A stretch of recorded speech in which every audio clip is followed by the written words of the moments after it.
আসসালামু আলাইকুম। আজকে আমরা নতুন একটা চ্যাপ্টার দেখব, সেটা হচ্ছে কর্মমুখী রসায়ন। এই চ্যাপ্টারটা খুবই ছোট একটা চ্যাপ্টার এবং খুবই সহজ একটা চ্যাপ্টার। ভার্সিটি এবং মেডিকেল এডমিশনের মধ্যে এগুলা খুবই ট্রিকি কোয়েশ্চেন চলে আসে এবং এগুলো আনসার করলেও খুব সোজা। তো আমরা শুরু করবো আজকে কর্মমুখী রসায়ন। প্রথমে আমরা দেখব যে এখানে কি কি টপিক আছে। প্রথমেই আছে যে প্রিজারভেটিভস।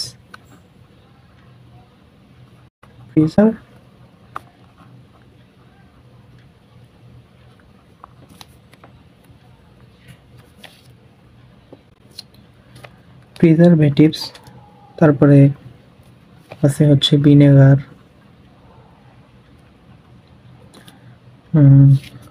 রস দ্রবণ,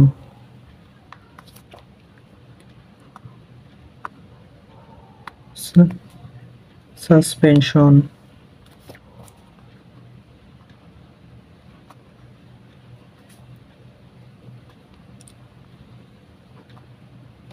কোয়াগুলেশন, এটসেট্রা।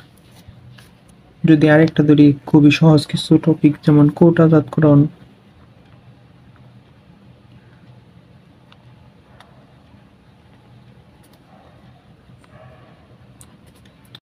প্রসাধনী,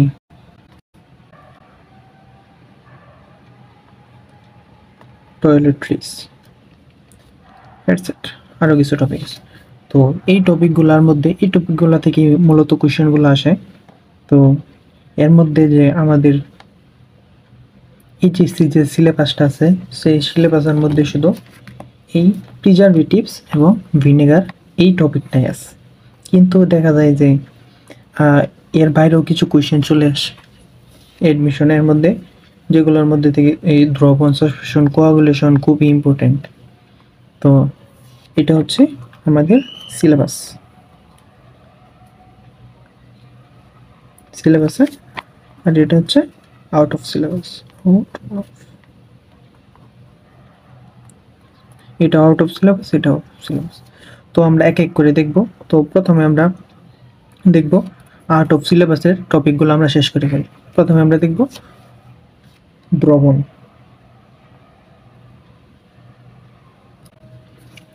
প্রথমে আমরা কি দেখব? দ্রবণ। দ্রবণ কি?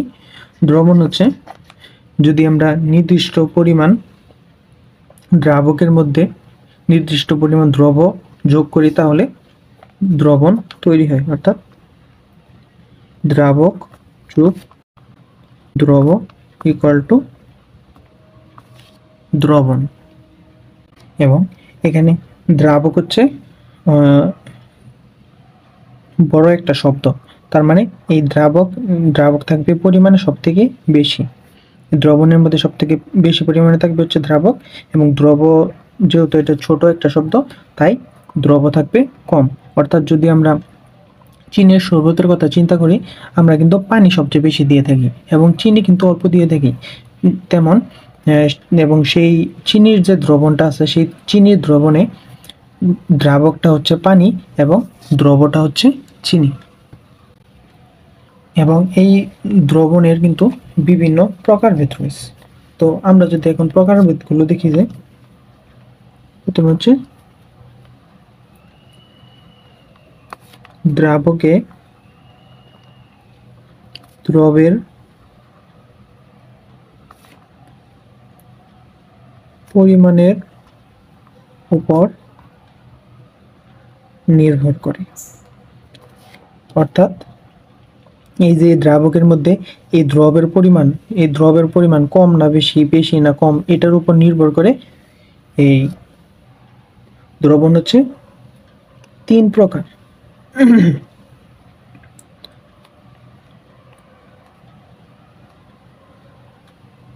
কি কি 3 প্রকার? কি কি? প্রথমে হচ্ছে এক নাম্বার হচ্ছে অসম্পৃক্ত দ্রবণ। অসম্পৃক্ত দ্রবণ। 2 নম্বরে হচ্ছে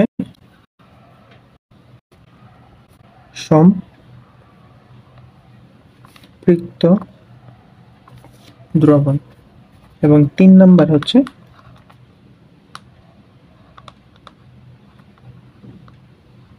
অতিপৃক্ত বা অদক্ষিপ্ত দ্রবণ, অর্থাৎ যেখানে যে দ্রাবকের মধ্যে এই দ্রবের পরিমাণ নির্দিষ্ট পরিমাণের থেকে কম থাকে সেটা হচ্ছে অসম্পৃক্ত দ্রবণ, এবং যে যে দ্রবণে এই নির্দিষ্ট দ্রাবকের পরিমাণের সাথে নির্দিষ্ট পরিমাণ দ্রব যোগ থাকে তখন সেটা হচ্ছে সম্পৃক্ত দ্রবণ, এবং যখন এই দ্রবের পরিমাণ অনেক বেশি হয়ে যায় পরিমাণের থেকে তখন সেটা হচ্ছে অতিপৃক্ত অথবা অধিক্ষিপ্ত দ্রবণ। আমরা যদি একটা উদাহরণ দিই, ধরি যে চিনির শরবতে ধরি আমরা যে 100 গ্রাম পানির মধ্যে আমরা 15 গ্রাম চিনি দিলাম। 100 গ্রাম পানির মধ্যে আমরা 15 গ্রাম চিনি দিলাম, যে দেখলাম আমরা এটা ঠিকঠাক মিষ্টি হয় নাই। তার মানে যেহেতু এটা ঠিকঠাক মিষ্টি হয় নাই, তাহলে এই 15 গ্রাম চিনি, তার মানে এটা হচ্ছে 15 গ্রাম চিনি হচ্ছে দ্রব, তার মানে দ্রব সঠিক পরিমাণে নাই, পরিমাণের থেকে কম আছে, তার মানে ওইটা হচ্ছে অসম্পৃক্ত দ্রবণ। এরপর আমরা এই চিনির পরিমাণ বাড়াই হচ্ছে 20 গ্রাম দিলাম। 20 গ্রাম দেওয়ার ফলে দেখলাম যে না, এই এই যে চিনির শরবতটা আছে এটার মিষ্টতা ঠিক আছে, অর্থাৎ দ্রবের পরিমাণটা ঠিক, তাই এই যেহেতু এর মিষ্টতা ঠিক আছে, দ্রবের পরিমাণও ঠিক, তার মানে সেটা হচ্ছে সম্পৃক্ত দ্রবণ। আর যখন আমরা ওই চিনির পরিমাণ আরও বাড়িয়ে দিলাম, অর্থাৎ দ্রবের পরিমাণ আরও বাড়িয়ে দিলাম, 40 গ্রাম দিয়ে দিলাম, 40 গ্রাম দিয়ে দেওয়ার ফলে দেখলাম অনেক মিষ্টি হয়ে গেছে, অর্থাৎ দ্রবের পরিমাণ অতিরিক্ত বেড়ে গেছে, তখন সেটা হচ্ছে অতিপৃক্ত বা অদক্ষিপ্ত। এরপর হয়েছে আরেকটা বিষয়, সেটা হচ্ছে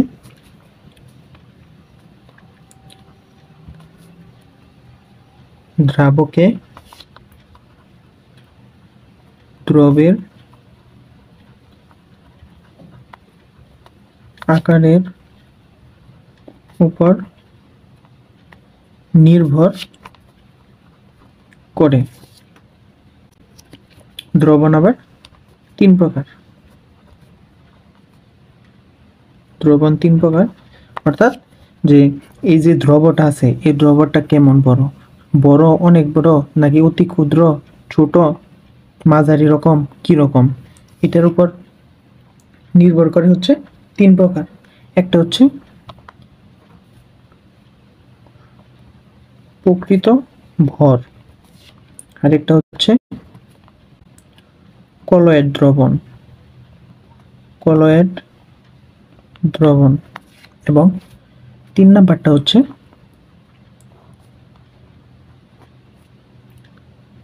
সাসপেনশন। তো এটা হচ্ছে যে দ্রাবকের দ্রবের আকারের উপর নির্ভর করে 3 প্রকার: প্রকৃত ভর, কলয়েড দ্রবণ, সাসপেনশন। তো এই অধ্যায়ে কর্মমুখী রসায়নে আমাদের এটা পড়ার টপিক না, এটা আমরা গুণগত রসায়নে দেখে আসছি। তো কর্মমুখী রসায়নে আমাদের পড়ার টপিক হচ্ছে এই 3টা: প্রকৃত ভর, কলয়েড দ্রবণ এবং সাসপেনশন। এটা হচ্ছে প্রকৃত দ্রবণ। তো এখন আমরা দেখব যে প্রকৃত দ্রবণ সম্পর্কে।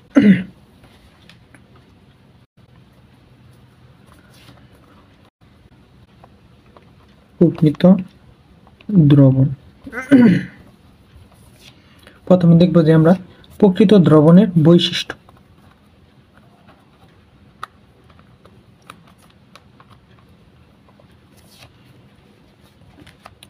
এক নাম্বার, এই দ্রবের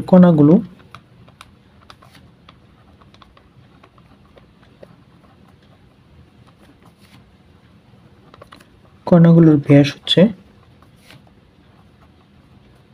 0.1 ন্যানোমিটারের সমান বা কম।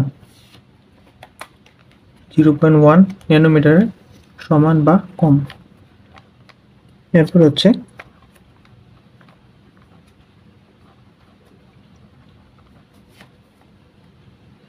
কণাগুলো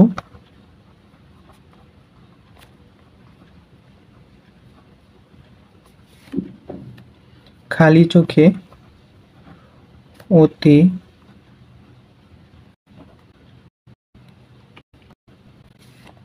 আণুবীক্ষণিক যন্ত্র বা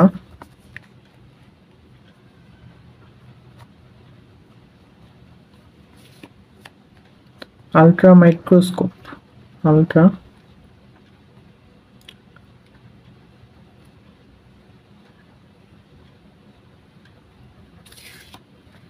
যন্ত্রে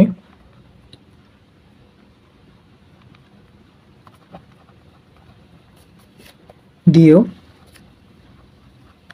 এদের দেখা যায় না,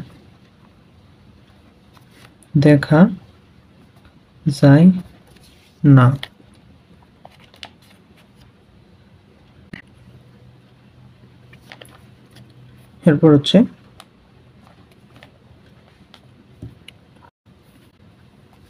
এই দ্রবণের বর্ণ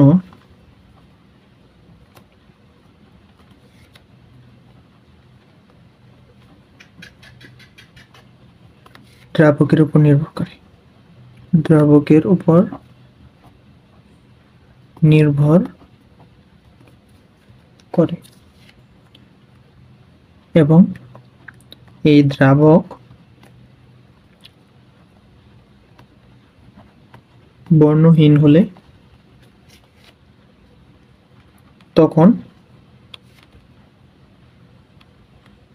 সেটা দ্রবের উপর নির্ভরশীল।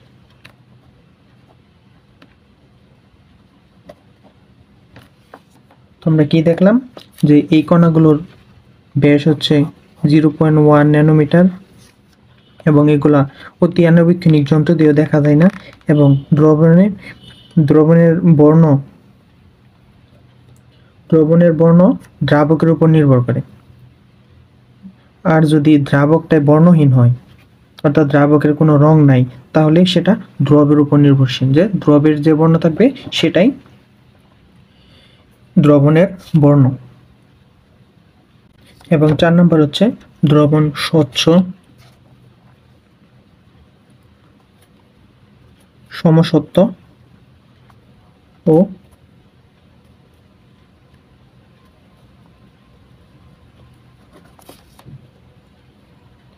স্থায়ী। দ্রবণ স্বচ্ছ, সমসত্ব, স্থায়ী এবং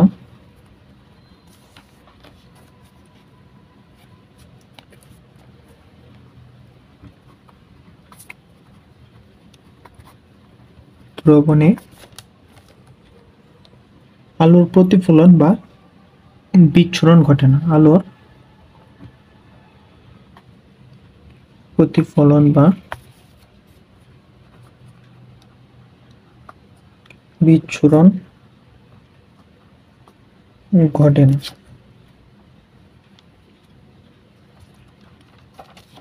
5 নম্বর হচ্ছে প্রকৃত দ্রবণ ব্রাউনীয় গতি প্রদর্শন করেন। প্রকৃত দ্রবণ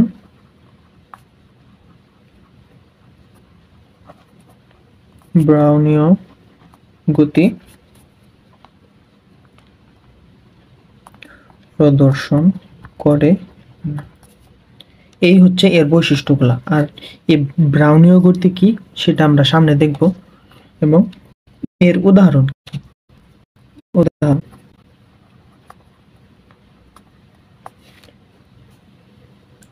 হচ্ছে পানিতে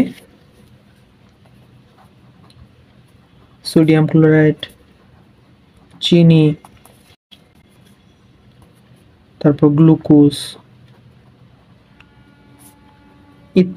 ইত্যাদি মিশালে যে দ্রবণটা তৈরি হবে সেটাই হচ্ছে প্রকৃত দ্রবণ।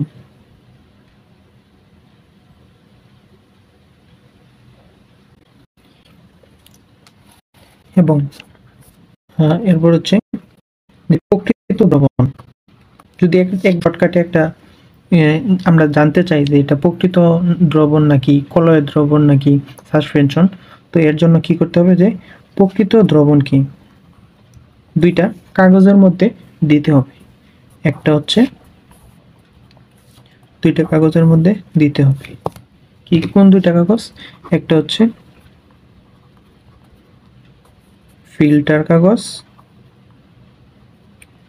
এবং আরেকটা হচ্ছে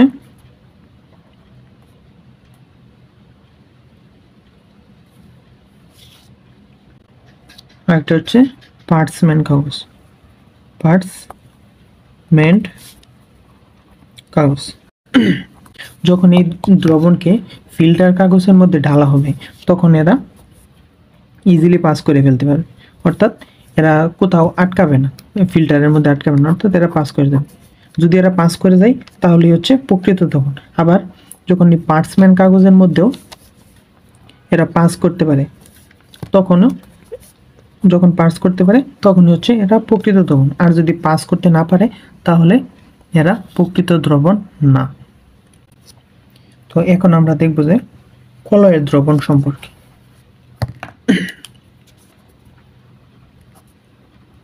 কলয়েড দ্রবণ।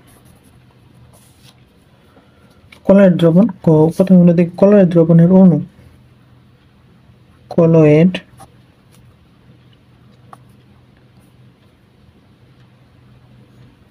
দ্রবণের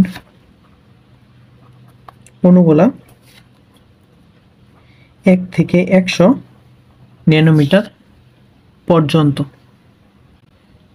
আমরা দেখছিলাম যে প্রকৃত দ্রবণ কিন্তু 0.1 ন্যানোমিটার থেকে কম, কিন্তু এই কলয়েড দ্রবণের অণুটা এই 1 থেকে 100 ন্যানোমিটার পর্যন্ত। এবং এই আমরা যদি প্রকৃত দ্রবণের মতো এই কলয়েড দ্রবণকেও দুইটা কাগজের মধ্যে দিয়ে পাস করাই, যেমন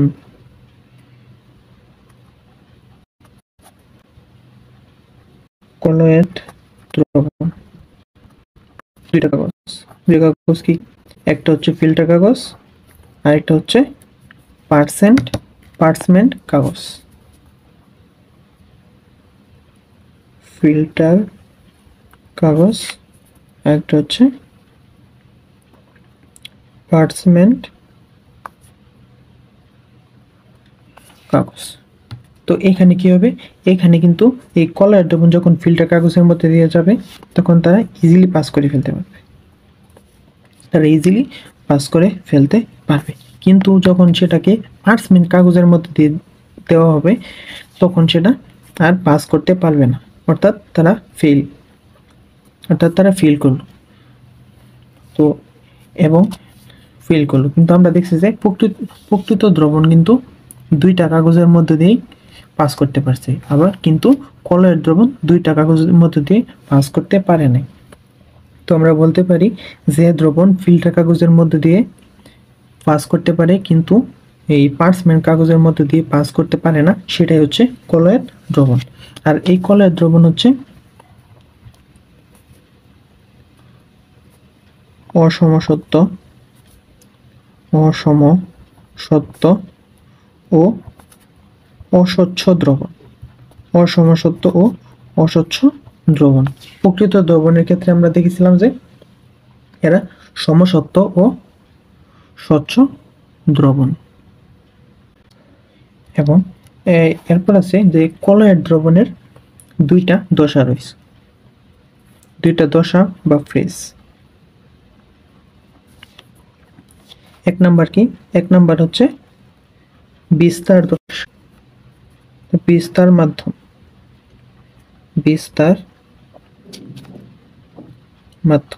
এবং আরেকটা কি, আরেকটা হচ্ছে বিস্তৃত মাধ্যম, বিস্তৃত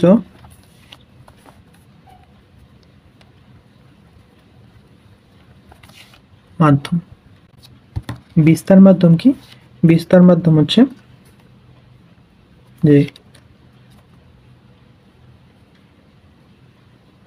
যে মাধ্যমে দ্রব কণাগুলো ঘুরে বেড়ায়,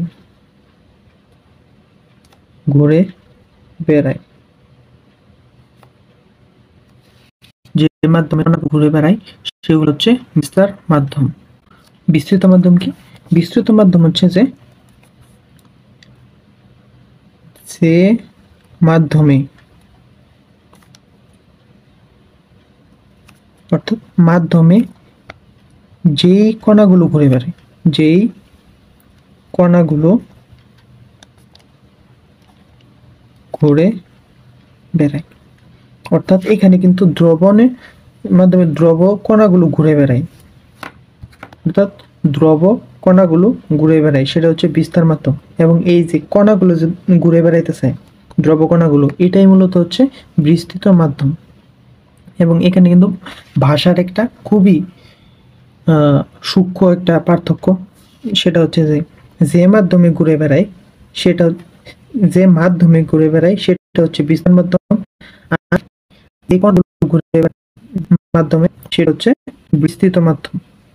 আবার বলি, যে মাধ্যমে দ্রব কণা ঘুরে বেড়ায়, দ্রব কণাগুলো, অর্থাৎ এই ভাষার পার্থক্যটা একটু খেয়াল রাখতে হবে, যে যে মাধ্যমে দ্রব কণাগুলো ঘুরে বেড়ায় সেটা হচ্ছে বিস্তার মাধ্যম, এবং যেই মাধ্যমে যেই কণাগুলো ঘুরে বেড়ায়, অর্থাৎ এই যে এই কণাগুলোর মধ্যে যে কণাগুলো ঘুরে বেড়ায় সেটাই হচ্ছে এই বিস্তৃত মাধ্যম। মূলত এই যে দ্রব কণাগুলো যে ঘুরে বেড়াইতেছে, এই দ্রব কণাগুলো যে ঘুরে বেড়াইতেছে এটাই মূলত বিস্তৃত মাধ্যম। এখন আমরা দেখব যে কলয়েড দ্রবণের প্রকারভেদ কি, কলয়েড এর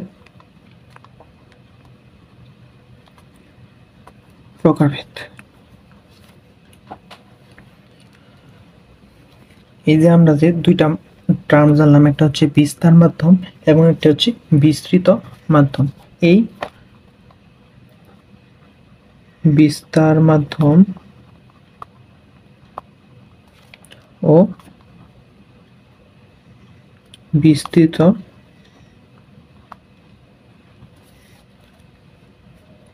মাধ্যম এর উপর ভিত্তি করে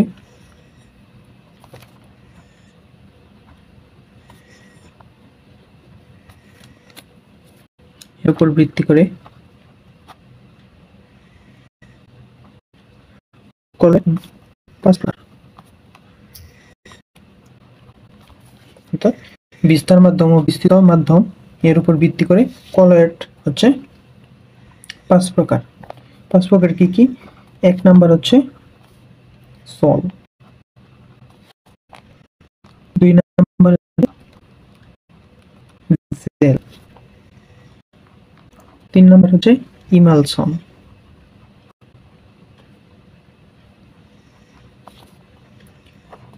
4 নাম্বার হচ্ছে ফোম, এবং 5 নাম্বার হচ্ছে এরোসল।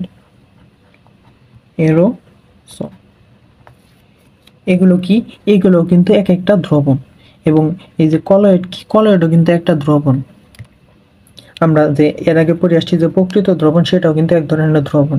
কিন্তু এই কলয়েডের আবার 5টা ভাগ আছে, যেমন আকারের উপর ভিত্তি করে এই 5টা ভাগ আছে। এই সল, জেল, ইমালশন, ফোম, এরোসল, এগুলোও কিন্তু এক একটা দ্রবণ। তো এখন আমরা এইগুলা সম্পর্কে জানব।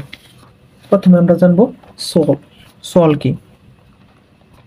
SOL। এই সল হচ্ছে solid in liquid. Solid in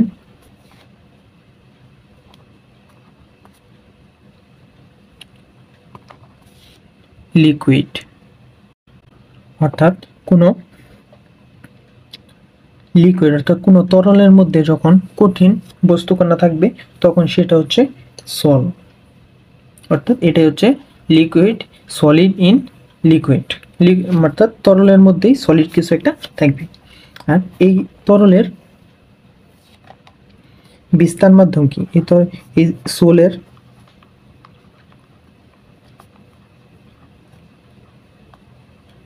বিস্তার মাধ্যম হচ্ছে তরল, এবং বিস্তৃত মাধ্যম হচ্ছে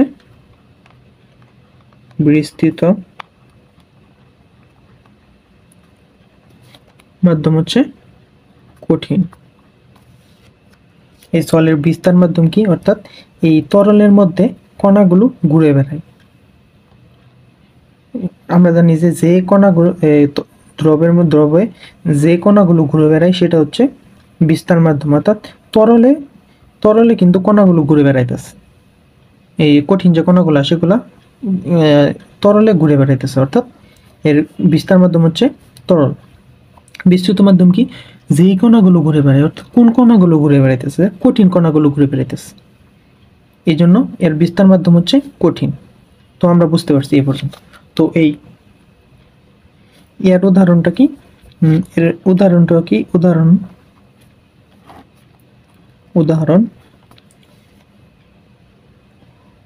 হইতেছে যেমন পেইন্ট, কোষের ফ্লুইড,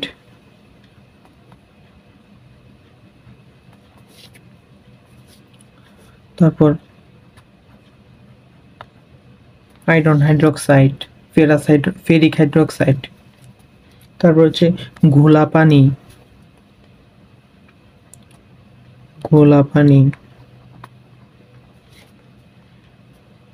তারপর পানিতে স্টার্চ,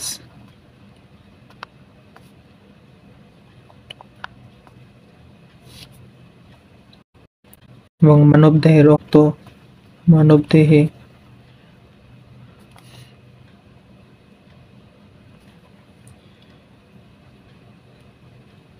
হচ্ছে মাতৃগর্ভে যে ভ্রূণ থাকে, মাতৃগর্ভে ভ্রূণ ও ফ্লুইড, এগুলো হচ্ছে সলের উদাহরণ। আর এই উদাহরণ এবং বিস্তার মাধ্যম, বিস্তৃত মাধ্যম, এগুলো কিন্তু খুবই ইম্পর্টেন্ট একটা বিষয়, এগুলো মনে রাখতেই হবে। এবং এই সোলের শব্দ আছে, সোলের দুইটা শব্দ, একটা হচ্ছে হাইড্রোসল এবং একটা হচ্ছে অ্যালকোসল।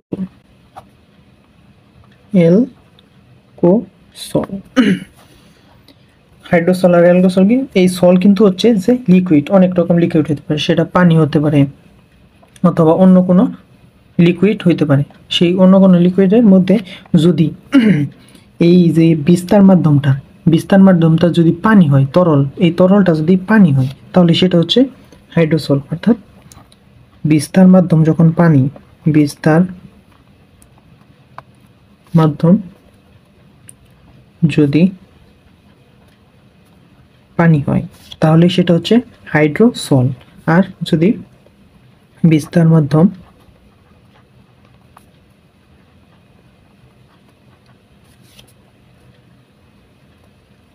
অ্যালকোহল হয়, কোনো ধরনের অ্যালকোহল হয়, তাহলে সেটা হচ্ছে অ্যালকোসল।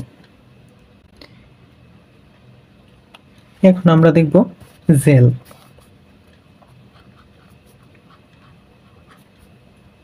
জেল কি, জেল হচ্ছে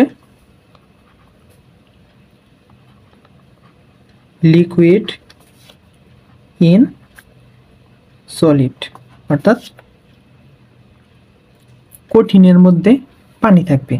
আর আমরা সলে দেখেছিলাম যে পানির মধ্যে কঠিন বস্তুকণা থাকবে, কিন্তু জেলের মধ্যে কি, কঠিনের মধ্যে এই অল্প পানি থাকবে, সেটা হচ্ছে জেল। এবং এই জেলের বিস্তার মাধ্যম কি হতে হবে, এই জেলের বিস্তার মাধ্যম, এই জেল কোথায় ঘুরে, জেলের কণাগুলো কোথায় ঘুরে বেড়াইতেছে, জেলের কণাগুলো মূলত কঠিনের মধ্যে কিন্তু ঘুরে বেড়াইতেছে। আর আমরা দেখলাম যে সলের কণাগুলো কিন্তু তরলের মধ্যে ঘুরতেছে। তো যেহেতু এই কণাগুলো কঠিনের মধ্যে ঘুরে বেড়াইতেছে, তাই এটার বিস্তার মাধ্যম হচ্ছে কঠিন। এবং এর বিস্তৃত মাধ্যম কি, তাহলে এই যে কণাগুলো ঘুরে বেড়াইতেছে, এই কণাগুলো কি রকম, এই কণাগুলো হচ্ছে তরল। অর্থাৎ আমরা জানি যে মাধ্যমে যে কণাগুলো ঘুরে বেড়ায় সেটা হচ্ছে বিস্তৃত মাধ্যম। কোন কণাগুলো ঘুরে বেড়াইতেছে, এই যে তরল কণাগুলো, অর্থাৎ লিকুইড কণাগুলো ঘুরে বেড়াইতেছে, তাই এর বিস্তৃত মাধ্যম হচ্ছে তরল। তো ভাইয়া এর উদাহরণ কি, তাহলে এর উদাহরণ হচ্ছে দই, মাখন, পনির, পুডিং, জেলি, জুতার কালি ইত্যাদি। অর্থাৎ যেগুলো একটু ঘন টাইপের। অর্থাৎ কঠিনের মধ্যে অল্প পানি থাকবে, অর্থাৎ ঘন টাইপের থাকবে, সেগুলো হচ্ছে জেল। এবং যেগুলা পানির মধ্যে ভাসমান থাকবে সেগুলো হচ্ছে সল, সেগুলো হচ্ছে সল। এখন এরপর দেখবো যে সকল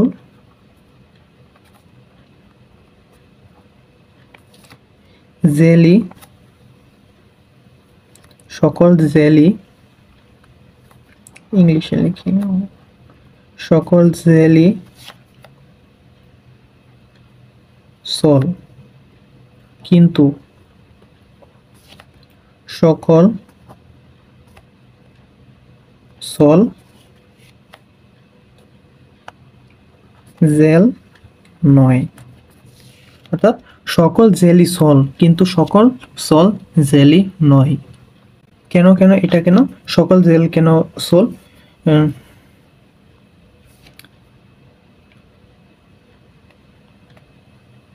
যেমন এটা হচ্ছে সল, সলকে যদি আমরা একটু ঘন করি, তাহলে কিন্তু আমরা জেল পেয়ে যাব। কেমন? যদি এখানে যেমন এই যে মানব দেহে যে রক্ত, এই রক্ত কিন্তু অতটা ঘন নয়, কিন্তু এটাকে যদি আমরা একটু তাপ দিয়ে যদি সেটাকে আমরা ঘন করে ফেললেই কিন্তু এটা এক ধরনের জেলের মতো তৈরি হবে, এবং এই জেলের মতো তৈরি হয়েছে। তাই সকল জেলই কিন্তু এক ধরনের সল, আমরা এটা বলতে পারি। আবার এই যে মাতৃগর্ভে যে ফ্লুইড আছে, অর্থাৎ আমাদের যে ভ্রূণগুলো আছে, সেগুলো কিন্তু একটা ফ্লুইড, অর্থাৎ একটা তরলের মধ্যে ভাসমান থাকে। এই তরলটাকে যদি আমরা তাপ দিয়ে ঘন করে ফেলি, এর ভিতরে থাকা যদি এই যে তরল পদার্থকে আমরা ঘন করে ফেলি, তাহলে কিন্তু সেটা একটা এই জেলের মতো একটা অবস্থা আইসা পড়তেছে। এই জন্যই বলা হয় যে সকল প্রকার জেলই হচ্ছে সল, কিন্তু সকল সল জেলই নয়। কারণ জেল হচ্ছে অনেক ঘন আর সল হচ্ছে পাতলা, তাই জেল কখনো সল হতে পারবে না, কিন্তু সল জেল হতে পারবে। এই জন্যই সকল জেলই হচ্ছে সল, কিন্তু সকল সল জেল নয়। তো এটা আমরা মনে রাখার চেষ্টা করব। এখন আমরা দেখব ইমালশন।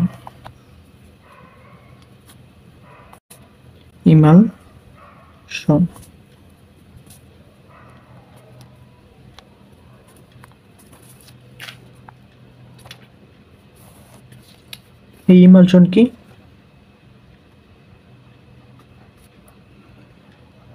ইমালশন হচ্ছে লিকুইড ইন লিকুইড, অর্থাৎ তরলের মধ্যে তরল এবং অথবা লিকুইড ইন সলিড বা লিকুইড ইন সলিড। অর্থাৎ এরা যদি লিকুইড ইন লিকুইড হয় তখন সেটা ইমালশন, এবং যখন লিকুইড ইন সলিড হয় তখন সেটা ইমালশন। তাহলে ইমালশনের বিস্তার দশা কি হয়? তাহলে ইমালশনের বিস্তার দশা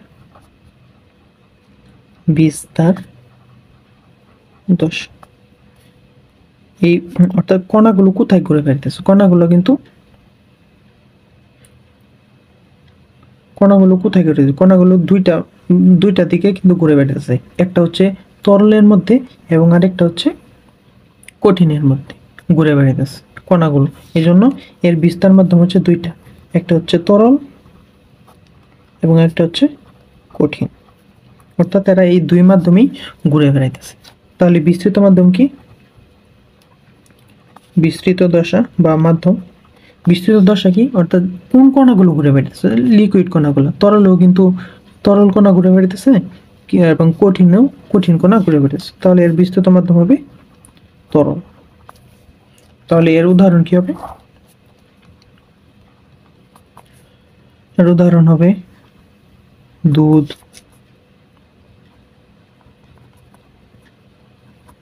শ্যাম্পু, ক্রিম ইত্যাদি হচ্ছে এই যে লিকুইড ইন লিকুইড ইমালশন, অর্থাৎ লিকুইড ইন লিকুইড ইমালশন হচ্ছে দুধ, শ্যাম্পু, ক্রিম ইত্যাদি। আর লিকুইড ইন সলিড হচ্ছে বাটার। লিকুইড ইন সলিড হচ্ছে বাটার এবং লিকুইড ইন লিকুইডের উদাহরণ হচ্ছে শ্যাম্পু, ক্রিম ইত্যাদি। ইমালশনের মধ্যে আরেকটা টার্ম আছে, কি টার্ম? সেটা হচ্ছে ইমালসিফায়ার। কি?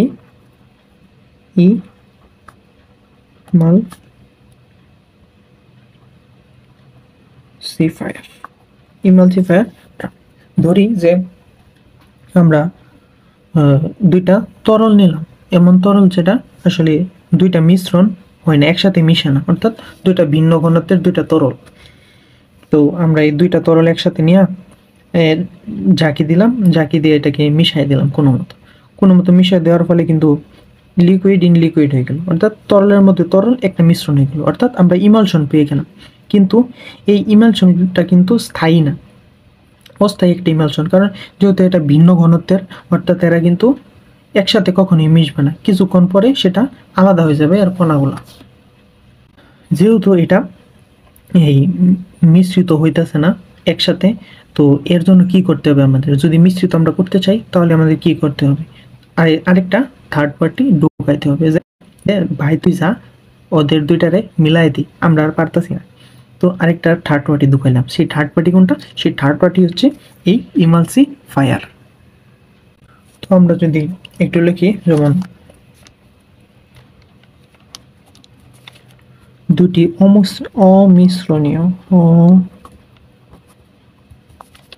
অমিশ্রণীয় তরল নিয়ে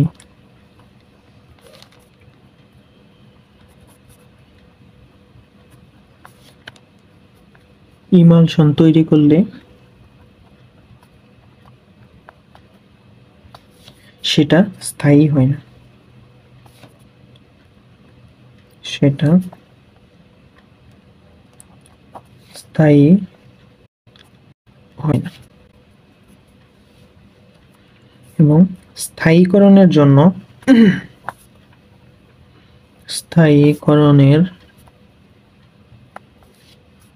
জন্য তৃতীয় একটা উপাদান যোগ করতে হয়, তৃতীয় একটা উপাদান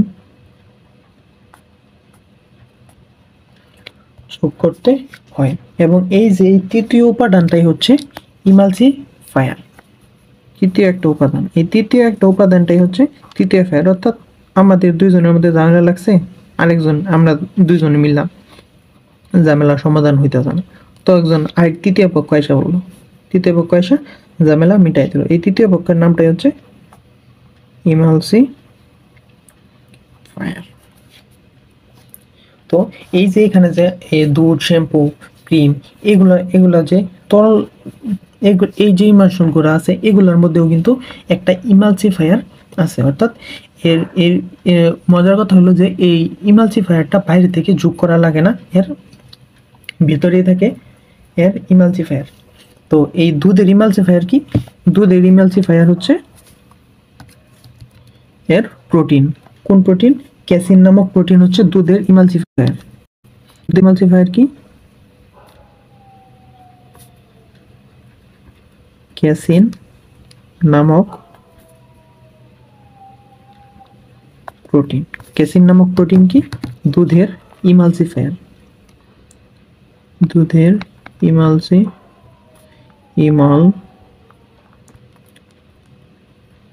কোশ্চেন আসতে পারে দুধের ইমালসিফায়ারের নাম কি? সেটা হচ্ছে ক্যাসিন। তো আমরা এটা মনে রাখবো। এই ক্যাসিনের কাজটা কি? এই ক্যাসিনের কাজটা হলো যে দুধের মধ্যে যে চর্বিগুলো আছে, চর্বি জাতীয় উপাদানগুলো আছে, এই চর্বি জাতীয় উপাদানগুলোকে সে ঘিরে রাখে, অর্থাৎ সে এই চর্বিগুলোকে জমাট বাঁধতে দেয় না। যখনই এই চর্বিগুলো জমাট বেঁধে যায় তখন কিন্তু দুধের ছানা হয়ে যায়। এই ছানার বাঁধার যে রোধ করে সেটাই হচ্ছে ক্যাসিন, অর্থাৎ তৃতীয় একটা পক্ষ যেটা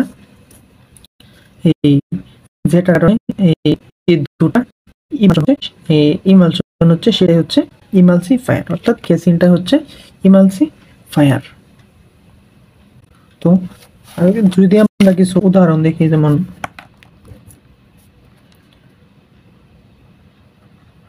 সাবান,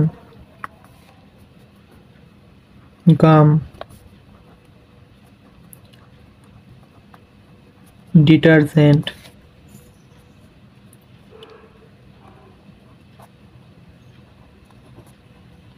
অ্যালবুমিন ইত্যাদি ইত্যাদি কি করে, ইমালসিফায়ার হিসাবে কাজ করে, ইত্যাদি ইমালসিফায়ার হিসাবে কাজ করে। তো আমরা তো জানলাম এখন যে দুইটা মিশ্রণকে যদি ইমালসিফায়ার করতে যায় তাহলে তৃতীয় একটা পক্ষ যোগ করা লাগে, যেটার নাম হচ্ছে ইমালসিফায়ার। কিন্তু এখন যদি কারো চিন্তা আছে যে আমরা কিছু একটা যোগ করে ইমালশন বানাইলাম, কিন্তু এই ইমালশনকে আমরা পৃথককরণ করে এই যে এই বিস্তার দশা এবং বিস্তৃত দশা যেটা আছে, তো এই বিস্তার দশা এবং বিস্তৃত দশাকে আলাদা কিভাবে করব? তো এই আলাদা করার জন্য দুইটা কিছু পদ্ধতি আছে। এক নম্বর হচ্ছে যে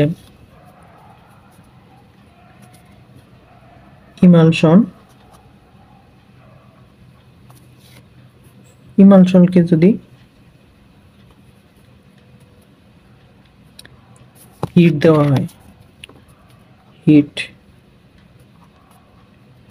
হিট দেওয়া হয়, তখন এর বিস্তৃত দশা এবং বিস্তার দশা এই দুইটা আলাদা হয়ে যায়। এবং আরেকটা মাধ্যম আছে, এটা হচ্ছে এক নাম্বার প্রক্রিয়া, হিট দিলে এই দুইটা আলাদা হয়ে যাবে। তো দুই নাম্বার কি? দুই নাম্বার হচ্ছে সেন্ট্রিফিউজ।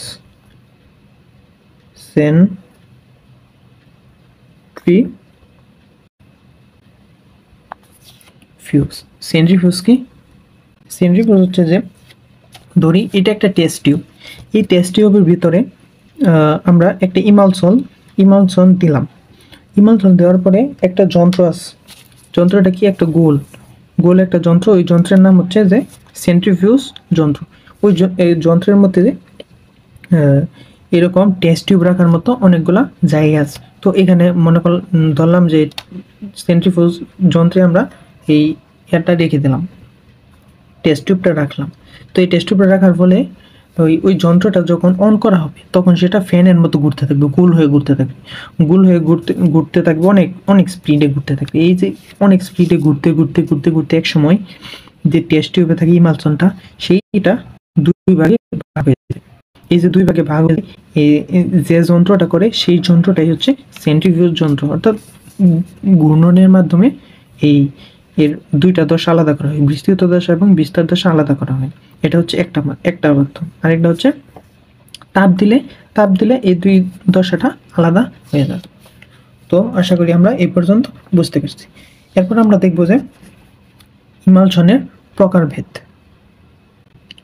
ইমালশন হচ্ছে দুই প্রকার। ইমালশন দুই প্রকার। একটা কি? একটা হচ্ছে পানিতে তেলের ইমালশন,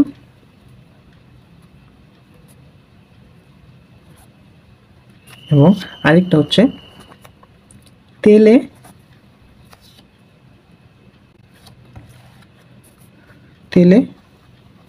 পানির ইমালশন।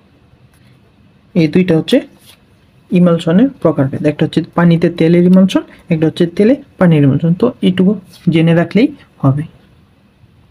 এখন আমরা দেখব ফোম।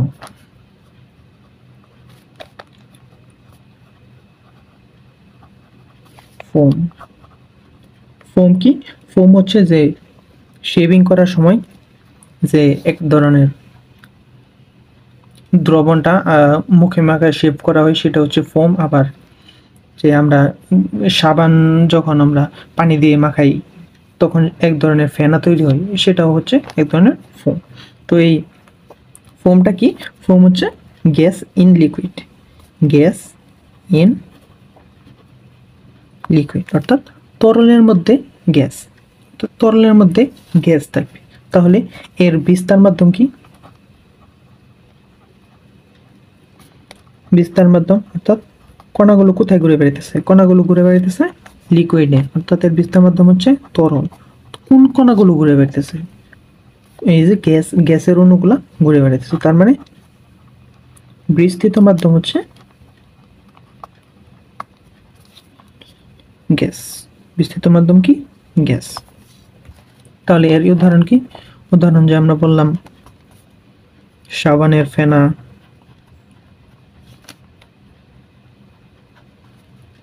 তারপর হচ্ছে শেভিং ক্রিম ইত্যাদি, শেভিং ক্রিম এটসেট্রা, এগুলো হচ্ছে ফোম। এবার আমরা জানবো যে এরোসল। এরোসল, এরোসল কি? এরোসল হচ্ছে সলিড ইন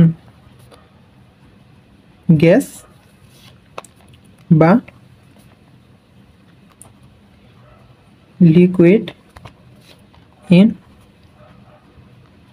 গ্যাস, অর্থাৎ গ্যাসের মধ্যে কঠিন বস্তু কণাও থাকতে পারে অথবা গ্যাসের মধ্যে এই তরল কণাও থাকতে পারে। তাহলে এর বিস্তার মাধ্যম কি?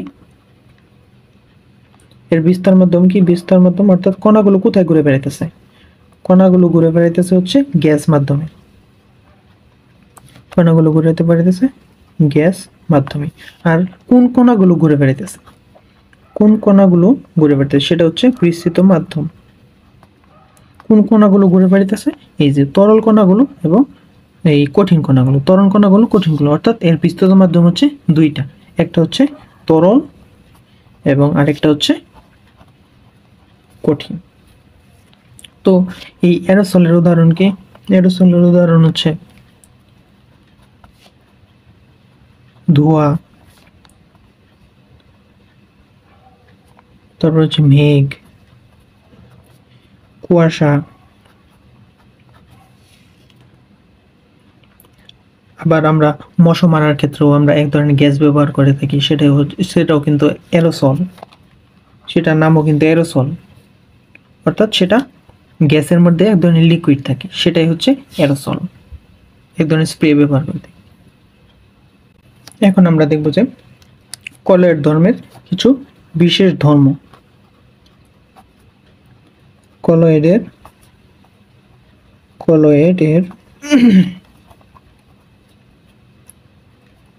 বিশেষ ধর্ম। তো আমরা কলয়েডের বৈশিষ্ট্যর মধ্যেই জেনে এসেছিলাম যে এর মধ্যে ব্রাউনীয় গতি নামে একটা গতি আছে, এবং প্রকৃত দ্রবণে কিন্তু এই ব্রাউনীয় গতিটা নাই। তো ব্রাউনীয় গতিটা আসলে কি? ব্রাউনীয় গতি, ব্রাউনীয় গতিটা হচ্ছে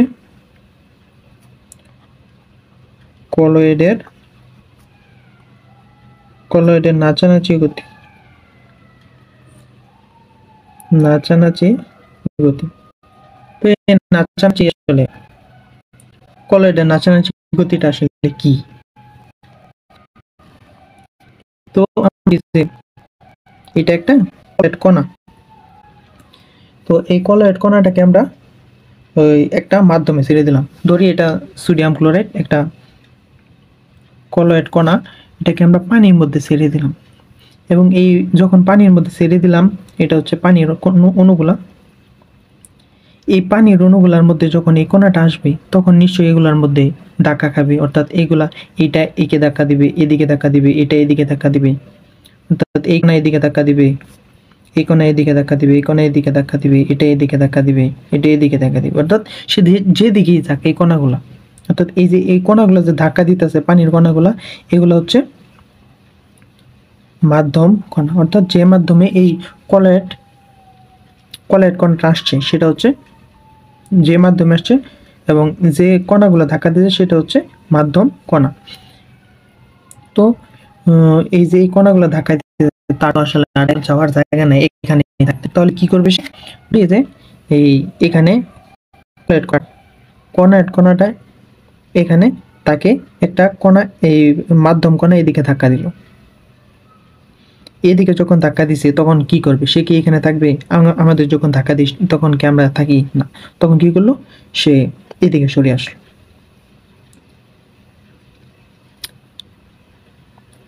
এদিকে সরে আসলে এইখানে আসলো।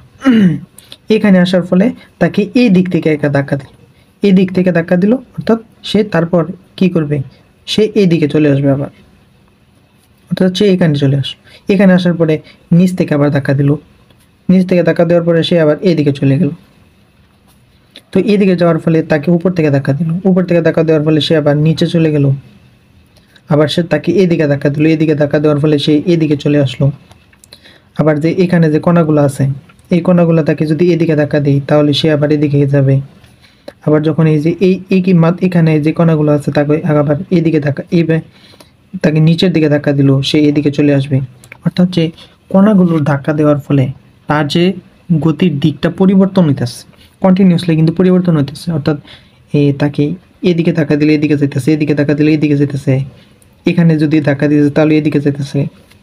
এই যে কন্টিনিউয়াসলি সে মাধ্যম কণার ধাক্কার ফলে তার নিজের গতিপথটা চেঞ্জ করতেছে। অর্থাৎ এই যে একবার এদিকে, একবার এদিকে, একবার এদিকে, একবার এদিকে, একবার এদিকে, এদিকে, এদিকে, এদিকে, অর্থাৎ নিজের গতিপথটা চেঞ্জ করতেছে। এটাই হচ্ছে ব্রাউনীয় গতি। অর্থাৎ মাধ্যম কণার ধাক্কাধাক্কির ফলে যে সে নিজের যে গতিপথটা চেঞ্জ করতেছে সেটাই হচ্ছে ব্রাউনীয় গতি। বা এই যে সে একটা নাচার মতো হতেছে, একবার এদিকে একবার এদিকে সে চলতেছে ফিরতেছে, এটাই হচ্ছে ব্রাউনীয় গতি। তো এই ব্রাউনীয় গতিটা আসলে কখন বাড়বে? অর্থাৎ ধরি যে মাধ্যম কণা, এই মাধ্যম কণাকে আমরা তাপ দিলাম। তাপ দিলে কি হবে? যদি ধরি আমাদের কোনো ফ্রেন্ডকে আমরা ধরে সবাই মিলে যে পুরি সিঙ্গারা ভাজে গরম কড়াইটা, সেই গরম কড়াইয়ের মধ্যে যদি আমরা তাকে বসায় দিই, তাহলে সে বসায় দেওয়ার ফলে সে যে গরম অনুভবটা করবে, সে কি করবে? সে ওইখান থেকে আগে উঠবে, ওইটা কিন্তু সবার আগে দৌড় দিবে। অর্থাৎ সে নর্মাল যেভাবে চলাফেরা করে এইভাবে যাবে না, সে অবশ্যই অনেক দ্রুত চলে যাবে। অর্থাৎ ঠিক তেমনই যখন এই কণাগুলোকে তাপ দেওয়া হবে তখন সে কী করবে? তখন সে ছোটাছুটি করবে, অর্থাৎ সে তার গতি বাড়িয়ে দিবে। অর্থাৎ গতি বাড়বে, এবং গতি যত বাড়বে তখন তার ধাক্কার পরিমাণও তত বেশি হবে। অর্থাৎ এখান থেকে যদি এটা যদি আস্তে আস্তে গিয়ে এটা ধাক্কা দিল, অর্থাৎ নর্মাল আস্তে আস্তে গিয়ে ধাক্কা দিল, কিন্তু যখন এটাকে তাপ দিলাম তখন এটা আরো তাড়াতাড়ি গিয়ে এটাকে ধাক্কা মারবে। আরো তাড়াতাড়ি গিয়ে ধাক্কা মারবে মানে যখন এর গতি বাড়বে, গতির সাথে সাথে কিন্তু ধাক্কাও বাড়বে, গতির সাথে সাথে ধাক্কাও বাড়বে। এবং এই ধাক্কা কার সাথে করবে? ধাক্কাধাক্কি করবে কিন্তু কলয়েড কণার সাথে। ধাক্কাধাক্কি কার সাথে করবে? কলয়েড কণার সাথে। এবং এই কলয়েড কণার ধাক্কাধাক্কির ফলে কি হবে? ব্রাউনীয় গতি তৈরি হবে। ব্রাউনীয় গতি তৈরি হবে। অর্থাৎ তখন কিন্তু এটাকে যত দূরে ধাক্কা দিবে এই কণাগুলো তত দ্রুত ওই মুভমেন্ট করবে, অর্থাৎ ব্রাউনীয় গতি তত বাড়বে। অর্থাৎ তাপ দিলে ব্রাউনীয় গতি বাড়ে। তো এই ছিল যে ব্রাউনীয় গতি। এবার আমরা দেখব যে আরেকটা ধর্ম, এটা হচ্ছে একটা ধর্ম, এটা হচ্ছে ব্রাউনীয় গতি। এবার আমরা দেখব যে টিন্ডাল এফেক্ট।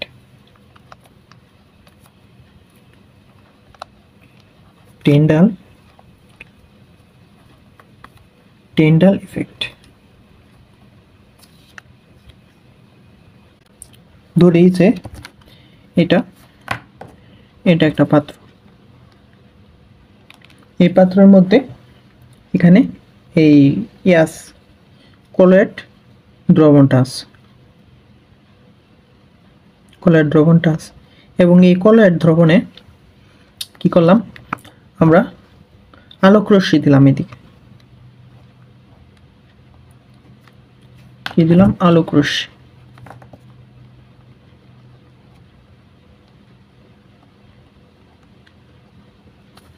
এবং এটা কি? এটা হচ্ছে কলয়েড দ্রবণ। এই আলোক রশ্মি যখন এই কলয়েড দ্রবণ দিয়ে পাস করবে তখন কি করবে?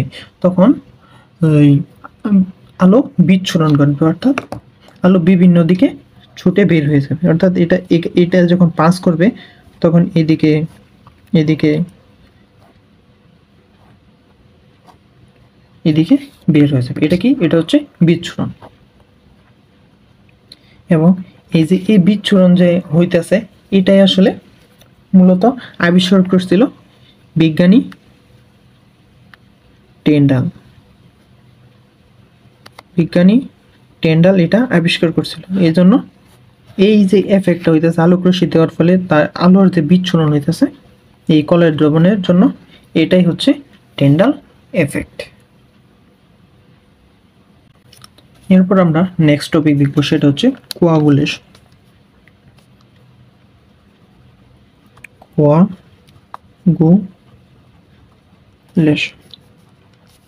কোয়াগুলেশন কি? যেমন আমরা দেখছিলাম যে কলয়েড দ্রবণে এর কণাগুলা কিন্তু এই দ্রবণের মধ্যে ঘুরে বেড়ায়। তো আমরা যদি চাই আমাদের যদি ইচ্ছা হয় এই কণাগুলোকে আলাদা করতে, এই দ্রবণ থেকে কণাগুলোকে আলাদা করতে, তখন আমাদের কি করতে হবে? যে মাধ্যম, অর্থাৎ ওই মাধ্যম থেকে কণা যদি দূরত্ব সৃষ্টি করতে চাই, ওই মাধ্যম থেকে কণার যদি দূরত্ব সৃষ্টি করতে চাই, তাহলে আমাদের কি করতে হবে? পদক্ষেপণ করতে হবে। অর্থাৎ এই দুইটাকে পদক্ষেপণ যদি করতে পারি, তাহলেই এই দুইটা কিন্তু কণাটা কিন্তু মাধ্যম থেকে আলাদা হয়ে যাবে। অর্থাৎ যদি আমরা এই দ্রবণের মধ্যে যদি পদক্ষেপ সৃষ্টি করতে পারি, তাহলে এই কণাগুলো কিন্তু ওই দ্রবণ থেকে নিচে নেমে আসবে, তখনই কিন্তু কণাগুলো আলাদা হয়ে যায়। তো এই কণাগুলোকে এই নিচে তলানিতে নেওয়ার জন্য কি করতে হবে আমাদের? অর্থাৎ যে এই তো কণাকে আলাদা করার জন্য যে তড়িৎ বিশ্লেষ্য বা যে থার্ড পার্টিটা যোগ করতে হবে, যে থার্ড পার্টি আমরা যোগ দেব, অর্থাৎ তৃতীয় একটা উপাদানটা যোগ দিব, সেটা হচ্ছে কোয়াগুল্যান্ট। আর এই পুরো প্রসেসটা যে হচ্ছে, এই যে কণা এবং মাধ্যমের যে এই আলাদাকরণ যে প্রক্রিয়াটা, এটা হচ্ছে কোয়াগুলেশন। আর যে করতেছে সেটা হচ্ছে কোয়াগুল্যান্ট। যদি আমরা একটা বাস্তব উদাহরণ দেখি, যেমন দুধকে যদি আমরা ছানায় পরিণত করতে চাই, তাহলে আমাদের কি করতে হবে? এই দুধের মধ্যে এমন একটা কিছু মেশাতে হবে যার কারণে দুধের ওই কণাগুলো একত্রিত হয়ে একটা পদক্ষেপ তৈরি করে। তো এই পদক্ষেপের জন্য আমরা কি মিশ্রণ করতে পারি? যেমন লেবু অথবা ফিটকিরি টাইপ জিনিসগুলো আমরা ব্যবহার করতে পারি। ধরি যে লেবুই ব্যবহার করলাম, এই লেবু ব্যবহার করার ফলে কি হলো? ছানা তৈরি হলো। এই যে এই থার্ড একটা মাধ্যম যোগ করলাম, এটার নাম হচ্ছে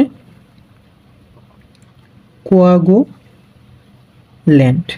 এবং এই যে পুরো প্রসেসটা আছে, লেবু থেকে ছানা তৈরির পুরো প্রসেস, এই পুরো প্রসেসটাই হচ্ছে মানে পদক্ষেপ তৈরি করার যে প্রসেসটা, সেটাই হচ্ছে কোয়াগুলেশন। এবং যে থার্ড পার্টিটা আমরা যোগ করলাম, থার্ড এলিমেন্ট বা তৃতীয় উপাদানটা যে যোগ করলাম, সেটা হচ্ছে কোয়াগুল্যান্ট। অর্থাৎ কোয়াগুলেশন প্রক্রিয়ার সাহায্য করতেছে কোয়াগুল্যান্ট। তো এই যে এই পদক্ষেপ তৈরি করে যে কোয়াগুলেশনটা, তো এই কোয়াগুলেশন একটা রুল আছে, অর্থাৎ কখন কোয়াগুলেশন বেশি হবে, কখন কম হবে, অর্থাৎ কখন পদক্ষেপটা বেশি পড়বে, কখন পদক্ষেপটা কম পড়বে, এই নিয়ে হচ্ছে রুলটা। তো এই রুলের নামটা কি? এই রুলের নামটা হচ্ছে এই হার্ডি কোলেস রুল।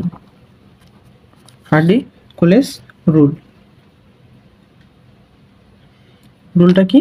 সেটা হচ্ছে, এক নাম্বার হচ্ছে কলয়েড কণার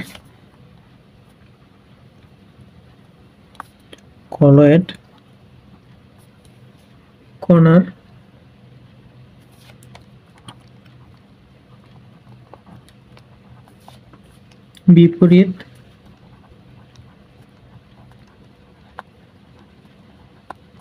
আধানযুক্ত কণাগুলোই হচ্ছে আধানযুক্ত কণায় কোয়াগুলেশন ঘটায়।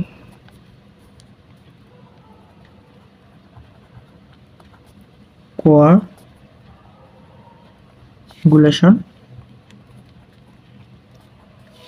ঘটায় অর্থাৎ যে কলয়েড কণার বিপরীতে যে আধানযুক্ত আধানগুলা থাকবে সেগুলাই কোয়াগুলেশন ঘটায় এবং এই কোয়াগুলেশনের ক্ষমতা হচ্ছে কোয়াগুলেশনের ক্ষমতা কি চার্জ বা যোজ্যতার সমানুপাতিক, অর্থাৎ চার্জ যত বেশি হবে এর ক্ষমতাও তত কোয়াগুলেশন ক্ষমতাও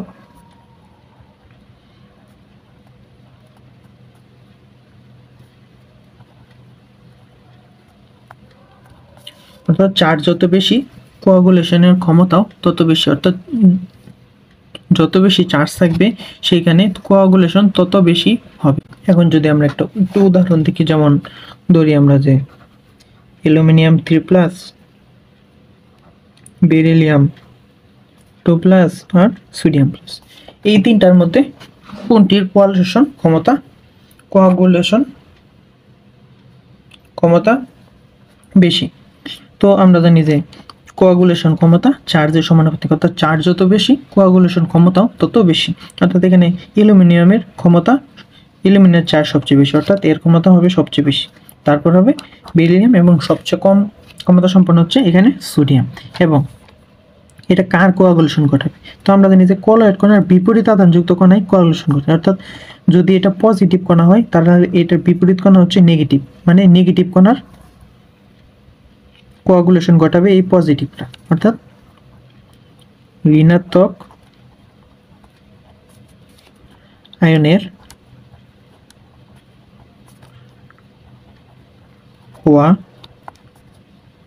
কোয়াগুলেশন ঘটাবে। কারণ রুলের মধ্যে কি আছে যে কলয়েড কণার বিপরীত আধানযুক্ত কণায় কোয়াগুলেশন ঘটায়, অর্থাৎ কলয়েড কণা যদি পজিটিভ হয় তাহলে এই কণাগুলো এর বিপরীত হবে নেগেটিভ, আর যদি এটা নেগেটিভ হয় তাহলে এটা হবে পজিটিভ। অর্থাৎ এরপর যদি আমরা নেগেটিভ দেখি, যেমন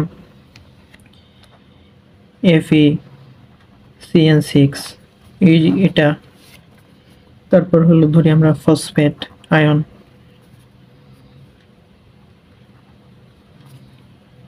তারপর ধরি সালফেট আয়ন, এই তিনটার মধ্যে কোনটা সবচেয়ে বেশি কোয়াগুলেশন করবে? এটা এখানে সবচেয়ে বেশি চার্জ কার? সবচেয়ে বেশি চার্জ কিন্তু এইটার 4-, তো সবচেয়ে বেশি কোয়াগুলেশন ঘটাবে এটা, অর্থাৎ এটা কার কোয়াগুলেশন? এটা ঘটাবে ধনাত্মক আয়নের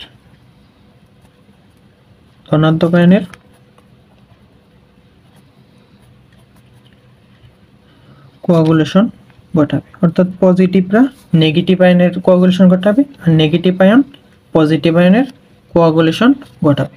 তো এই ছিল মোটামুটি কোয়াগুলেশনের সকল কিছু।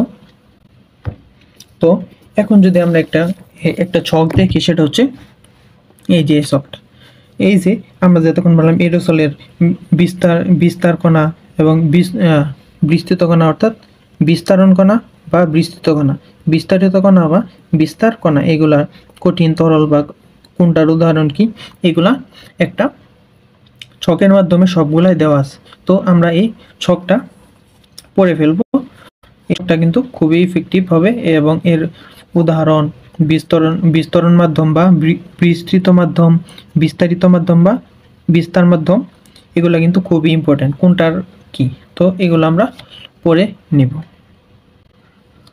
এখন আমরা দেখব যে কি দেখব, সাসপেনশন।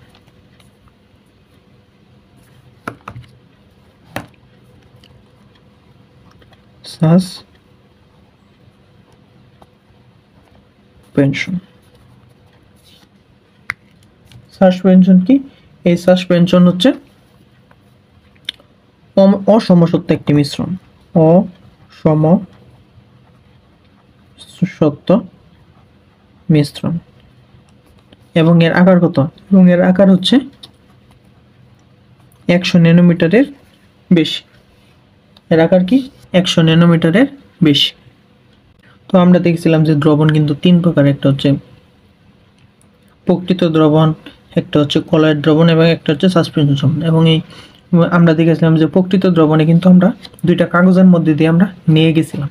তো ঠিক তেমনই সাসপেনশনকে আমরা দুইটা ফিল্টারের মধ্যে দিয়ে নিয়ে যাব।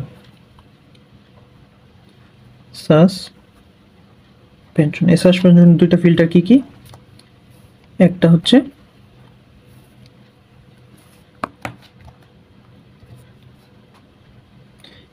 ফিল্টার কাগজ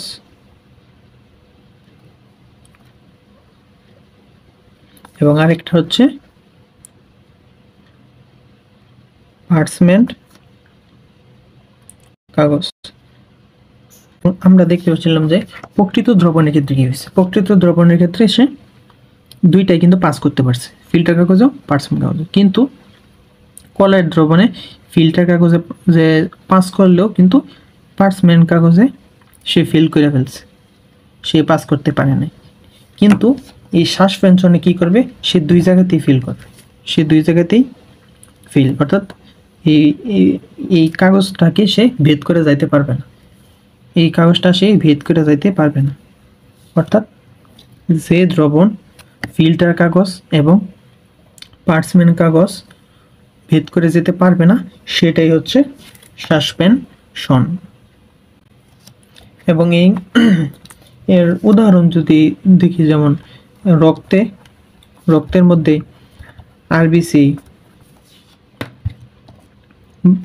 ডাব্লিউবিসি, এগুলো হচ্ছে এক ধরনের সাসপেনশন। এবং এই সাসপেনশন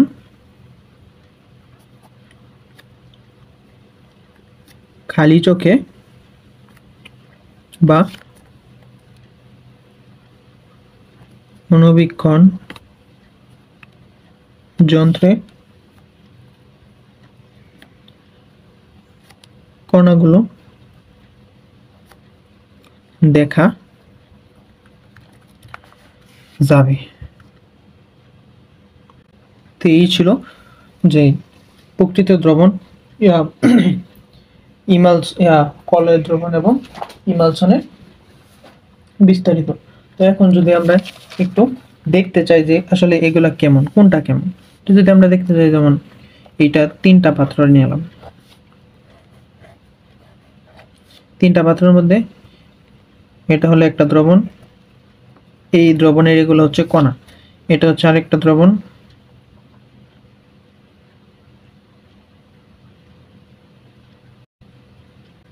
এবং এটা হচ্ছে আরেকটা দ্রবণের কণা, এগুলো হচ্ছে কণা। তো এই যে ক্ষুদ্র ক্ষুদ্র কণাগুলো দেখা যাইতেছে না, এগুলো হচ্ছে প্রকৃত দ্রবণ। আর এই যে হালকা মিডিয়াম সাইজের বড়, এগুলো হচ্ছে কলয়েড দ্রবণ। আর এই যে অনেক বড় বড় যে কণাগুলো, সেগুলো হচ্ছে সাসপেনশন।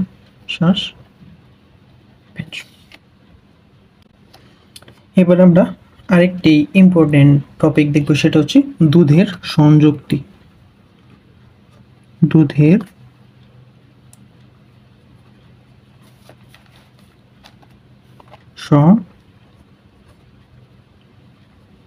সংযুক্তি। তো প্রথমে আমরা দেখব যে দুধ আসলে কি। দুধ হচ্ছে এক ধরনের ইমালশন। তো এই দুধের প্রধান উপাদান কি? দুধের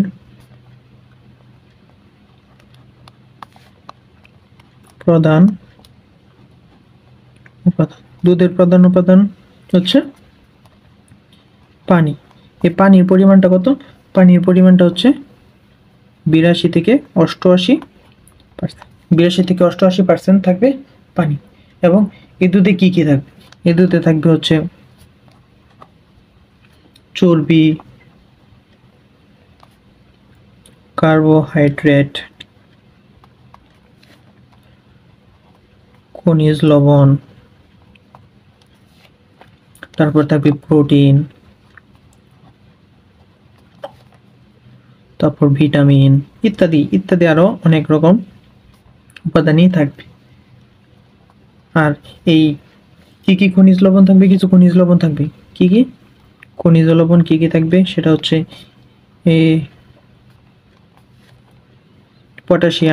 পটাশিয়ামের লবণ, ক্যালসিয়াম আয়ন, তারপরে phosphorus 3-, sodium plus, magnesium plus, magnesium 2+, Cl- ইত্যাদি ইত্যাদির লবণ থাকবে। এরপর কি ভিটামিন থাকবে,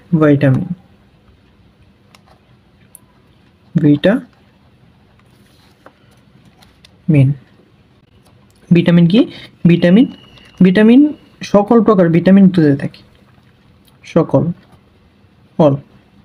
অর্থাৎ এই দুনিয়ার মধ্যে আল্লাহ যত ভিটামিন সৃষ্টি করছে সব কিছুই দুধের মধ্যে আছে। আর এই যে পটাশিয়াম, ক্যালসিয়াম এবং ফসফরাস, এগুলো কি, এগুলো হচ্ছে প্রধান, এগুলো হচ্ছে প্রধান খনিজ লবণ। এই তিনটা হচ্ছে প্রধান খনিজ লবণ।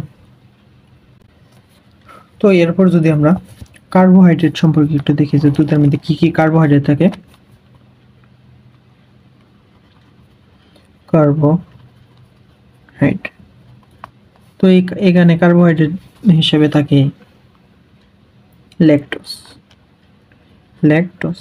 এই ল্যাকটোজ কি, এই ল্যাকটোজ হচ্ছে ডাইস্যাকারাইড। এই ডাইস্যাকারাইড কি, ডাইস্যাকারাইড ভেঙে দুইটা মনোস্যাকারাইড তৈরি করে। কি একটা হচ্ছে গ্লুকোজ এবং একটা হচ্ছে গ্যালাক্টোজ। এবং মূলত এই দুইটার কারণে কি মিষ্টি হয়। অর্থাৎ এই দুইটাই হচ্ছে মিষ্টির কারণ। এই গ্যালাক্টোজ এবং গ্লুকোজের কারণে মূলত দুধটা মিষ্টি হয়ে থাকে। এই দুইটাই মূলত মিষ্টির কারণ। এবং এই ল্যাকটোজ অসমল হিসেবে কাজ করে। অসমল কি, অসমল হচ্ছে যে মামারি গ্ল্যান্ড, মামারি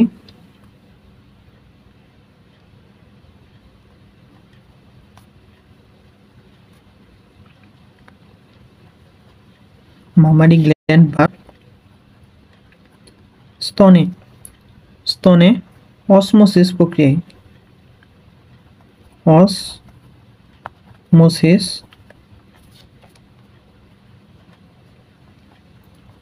প্রক্রিয়ায় তরল টেনে আনে। এই যে মামারি গ্ল্যান্ড বা স্তন অসমোসিস প্রক্রিয়ায় যে তরলটা টেনে আনতেছে, এটাই হচ্ছে অসমল। যখন একটা বেবি জন্মগ্রহণ করে তখন কিন্তু বেবিটা স্তনের দুধ খেয়ে বেঁচে থাকে। এবং স্তনের দুধটা আসতেছে কোথায়, সেটা হচ্ছে স্তনের দুধটা আসতেছে এই ল্যাকটোজের মাধ্যমে। এই ল্যাকটোজ এই অসমল হিসাবে কাজ করে, সে স্তনের অসমোসিস প্রক্রিয়ায় একটা তরলটা টেনে আনতেছে। এবং এই যে এর কারণে কিন্তু সেই তরলটা মিষ্টি হয়ে থাকে। এবার আমরা দেখব যে প্রোটিন।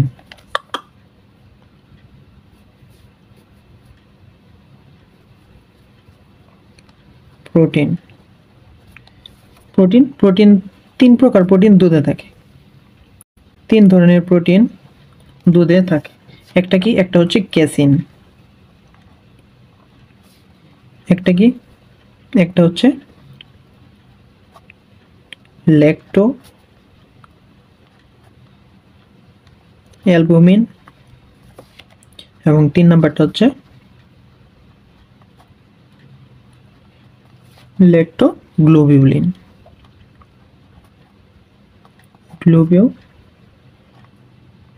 এবং এই যে ক্যাসিনটা আছে, এই ক্যাসিনটাই হচ্ছে প্রধান প্রোটিন। এবং আরো কিছু মনে রাখতে হবে, সেটা হচ্ছে সর্বাধিক প্রোটিন থাকে, সর্বাধিক থাকে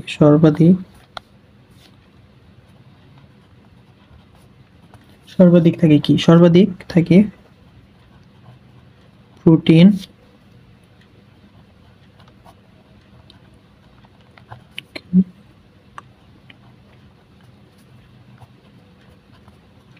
সর্বাধিক প্রোটিন থাকে হচ্ছে ভেড়ার দুধে, সর্বাধিক প্রোটিন থাকে ভেড়ার দুধে, এবং সর্বাধিক ক্যালোরি থাকে হচ্ছে, ক্যালোরি ও চর্বি থাকে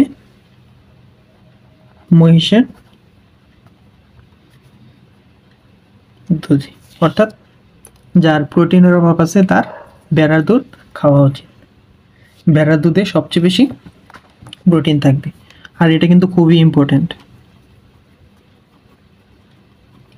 আর এই যে এখানে কিন্তু কোনটা প্রধান সবগুলো লিখে দিয়েছে, এগুলো কিন্তু খুবই ইম্পর্টেন্ট জিনিস, এগুলো মনে রাখতে হবে। এবার আমরা জানবো কি টয়লেট ক্লিনার এবং গ্লাস ক্লিনার। তো এই দুইটা একটা খুবই ইম্পর্টেন্ট একটা টপিক, যে এখান থেকে খুবই কিছু গুরুত্বপূর্ণ কিছু কোশ্চেন চলে আসে। তো প্রথমে আমরা দেখব কি টয়লেট ক্লিনার।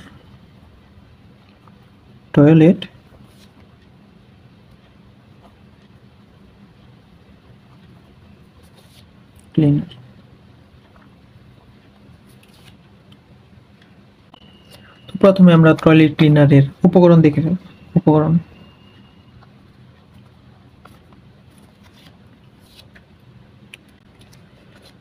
টয়লেট ক্লিনার কি থাকে, সোডিয়াম হাইড্রোক্সাইড, তারপর থাকে হচ্ছে সোডিয়াম হাইড্রোকার্বনেট, এবং এটাকেই বলা হয় বেকিং সোডা। এটা কিন্তু খুবই ইম্পর্টেন্ট, এটা গতবার আসছিল যে নিচের কোনটি বেকিং সোডা, সেটা হচ্ছে সোডিয়াম হাইড্রোকার্বনেট। এরপর কি থাকে, এরপর থাকে phenol, bleaching powder,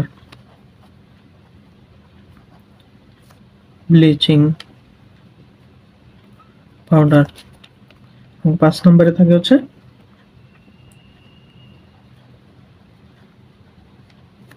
borax, vinegar ইত্যাদি।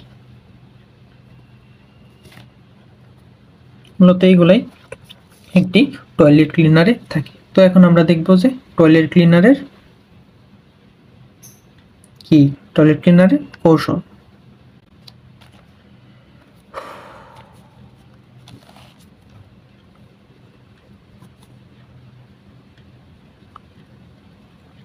টয়লেট ক্লিনার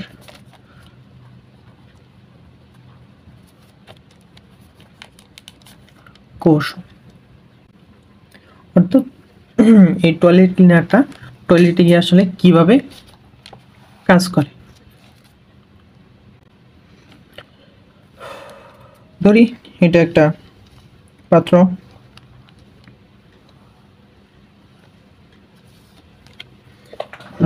একটা টয়লেটের মধ্যে কি থাকে, একটা টয়লেটের মধ্যে যে চর্বি জাতীয় কিছু ময়লা, চর্বি তেল এইসব জাতীয় ময়লা থাকে। তো ধরি এখানে চর্বি জাতীয় কিছু ময়লা আছে, রাখলাম আমরা এই পাত্রের মধ্যে, কি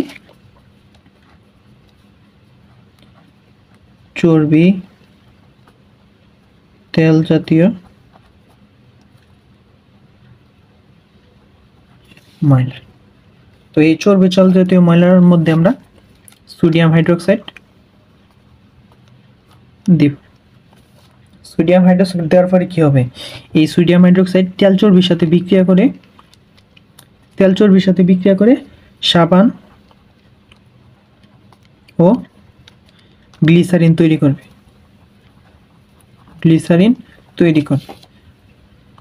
অর্থাৎ প্রথমে আমরা একটা পাত্রের মধ্যে তেল চর্বি জাতীয় কিছু ময়লা নিছি, এবং ওই ময়লার মধ্যে আমরা সোডিয়াম হাইড্রোক্সাইড যোগ করে দিছি। এই সোডিয়াম হাইড্রোক্সাইড এই তেল চর্বির সাথে বিক্রিয়া করে সাবান ও গ্লিসারিন তৈরি করছে। ধরি যে CH2COOR CH C double O R CH2 C double O R। এটা হচ্ছে তেল চর্বি জাতীয় ময়লাটা। এই ময়লার সাথে কি NaOH বিক্রিয়া করলো। NaOH বিক্রিয়া করার ফলে কি উৎপন্ন হবে? NaOH বিক্রিয়া করার ফলে CH2 CH CH2 এর সাথে OH যুক্ত হবে, অর্থাৎ এইটাকে সরাইয়া OH যুক্ত হবে। এর সাথে আরো কি যুক্ত হবে? এর সাথে আরো কি তৈরি হবে সেটা হচ্ছে আর কণা। এবং এই যে এটাই হচ্ছে গ্লিসারিন, এবং এটা হচ্ছে সাবান। তো এখানে কি বিষয়টা কি করতেছে, ধরি এই যে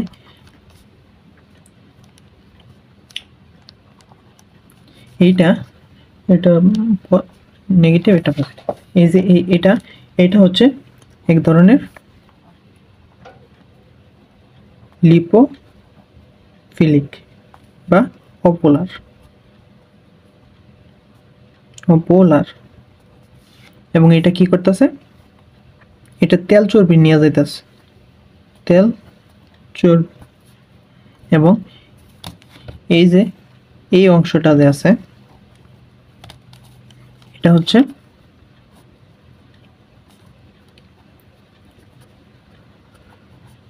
হাইড্রোফিলিক বা পোলার। এই পোলার অংশটা কি করতেছে,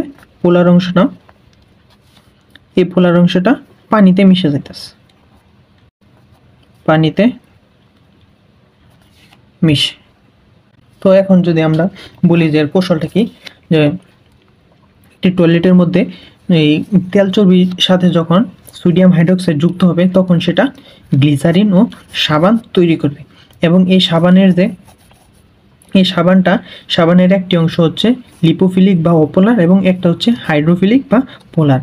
এবং এই লিপোফিলিক বা অপোলার অংশটা কি করতেছে, তেলের সাথে দ্রবীভূত হয়ে যেতেছে, এবং এই যে পোলার অংশটা আছে সেটা পানির সাথে মিশে যাইতেছে, এবং এই পানির সাথে মিশে তারা এই তেল চর্বি জাতীয় সকল কিছু অর্থাৎ ময়লাটা পরিষ্কার করে নিয়ে যে চলে যাইতেছে। এটাই হচ্ছে মূলত এই টয়লেট ক্লিনারের কৌশল। এবার আমরা জানবো যে ব্লিচিং এজেন্ট কি। এই যে আমরা একটু আগে যে এই টয়লেট ক্লিনারের উপকরণটা জেনে আসলাম, সেখানে আমরা দেখছিলাম যে ব্লিচিং পাউডার নামে একটা উপাদান থাকে, সেটাই হচ্ছে এই ব্লিচিং এজেন্ট।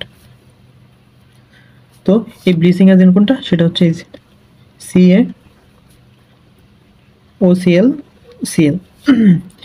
এই যে এটাই হচ্ছে ব্লিচিং পাউডার। এই ব্লিচিং পাউডার যখন পানির সাথে যুক্ত হয় তখন সেটা ক্যালসিয়াম হাইড্রোক্সাইড প্লাস ক্লোরিন তৈরি করে। এবং এই ক্লোরিন যখন পানির সাথে বিক্রিয়া করে তখন HCl প্লাস HOCl তৈরি করে। এবং এই HOCl যেটা আছে সেটা আবার ভেঙে কি করে, ভেঙে HCl আর অক্সিজেন, জাইমান অক্সিজেন তৈরি করে। অক্সিজেন আর জাইমান অক্সিজেন বিষয়টা খেয়াল রাখতে হবে। জাইমান অক্সিজেন হচ্ছে নতুন জন্মগ্রহণকৃত অক্সিজেন, অর্থাৎ বাচ্চা অক্সিজেন। তো এই জাইমান অক্সিজেন কি করে, জাইমান অক্সিজেন এই যে জীবাণু এবং কি আছে রঙিন দাগ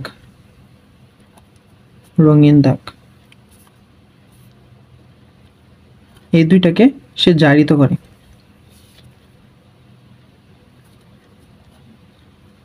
এটাকে জারিত করে এবং জীবাণুকে সে মৃত করে ফেলে, মৃত জীবাণু। এবং যে রঙিন দাগটা আছে সেটাকে সে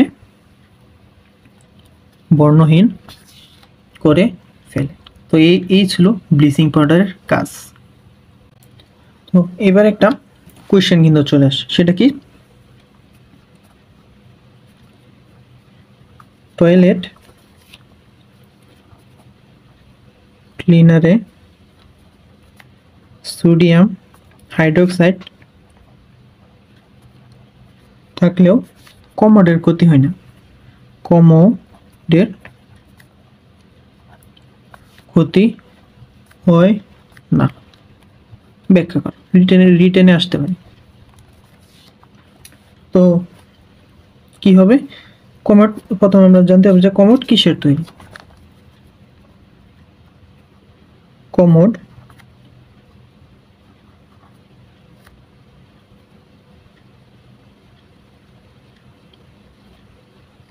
পোরসেলিনের তৈরি এবং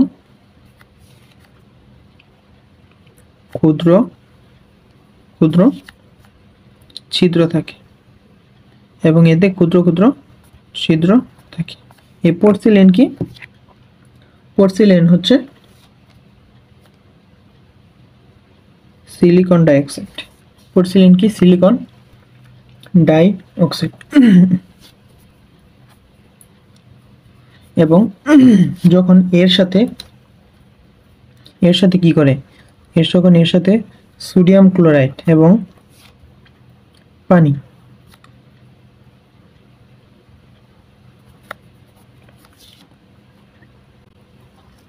এখানে যখন সোডিয়াম ও ওই পানি একসাথে বিক্রিয়া করে 1600 ডিগ্রি সেলসিয়াস তাপমাত্রায়, 1600 ডিগ্রি সেলসিয়াস তাপমাত্রায় তখন Na2O এবং 2HCl তৈরি করে। এবং এই Na2O এই যে সিলিকন ডাইঅক্সাইডের সাথে বিক্রিয়া করে কি তৈরি করে? সোডিয়াম সিলিকেট তৈরি করে। এবং এই সোডিয়াম সিলিকেট বিগলিত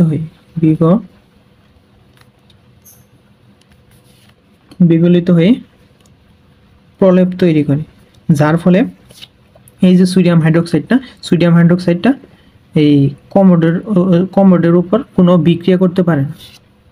এই কারণ এই সোডিয়াম সিলিকেট একটা প্রলেপ ফেলে দিছে, যার আস্তরণকে ভেদ করে সে কোনো বিক্রিয়া করে না। অর্থাৎ এটা কমোডের কোনো ক্ষতি করতে পারে না, কিন্তু এরা গ্লাসকে ক্ষতি করে ফেলে। এখন আমরা দেখবো যে glass cleaner.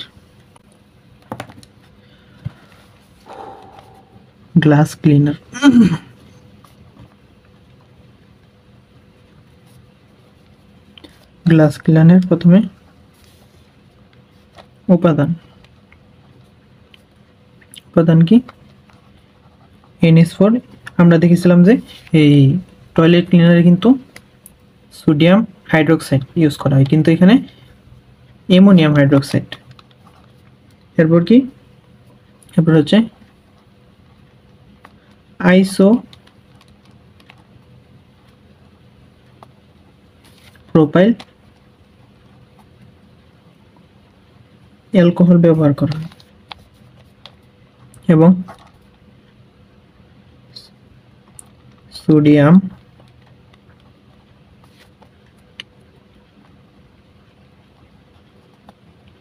Lauryl sulphate use করা হয়, এবং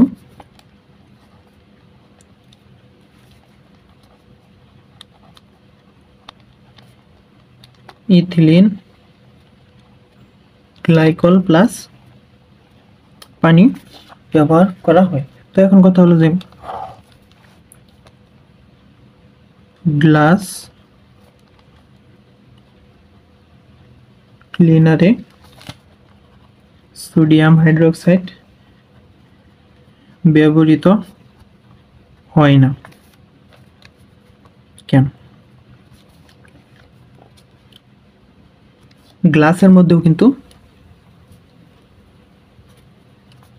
এই সিলিকন ডাইঅক্সাইড থাকে, এবং এই যখন এই সোডিয়াম হাইড্রোক্সাইড যখন এই গ্লাসের মধ্যে দেওয়া হবে, তখন এই সোডিয়াম হাইড্রোক্সাইড সিলিকন ডাইঅক্সাইডের সাথে বিক্রিয়া করে এটা তৈরি করে ফেলে। যেহেতু সোডিয়াম হাইড্রোক্সাইডের সাথে বিক্রিয়া করে সোডিয়াম সিলিকেট তৈরি করে ফেলে, এই জন্য এরা এই সোডিয়াম সিলিকেট গ্লাসকে ক্ষতি করে। এই জন্য গ্লাস কিনারে সোডিয়াম হাইড্রোক্সাইড ব্যবহৃত হয় না। তো এই ছিল এই টপিক এ পর্যন্তই। এরপর আমরা কি দেখব? এরপর আমরা প্রিজারভেটিভস ও খাদ্য সংরক্ষণ কৌশল দেখব।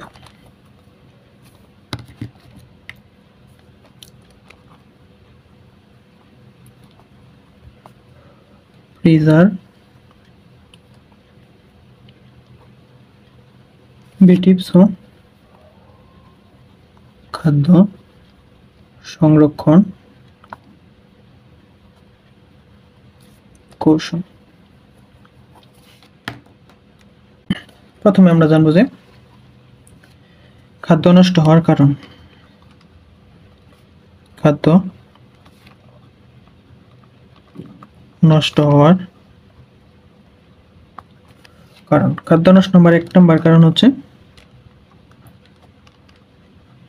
জীবাণু দ্বারা পচন। কি কি জীবাণু থাকে? ইস্ট, ব্যাকটেরিয়া,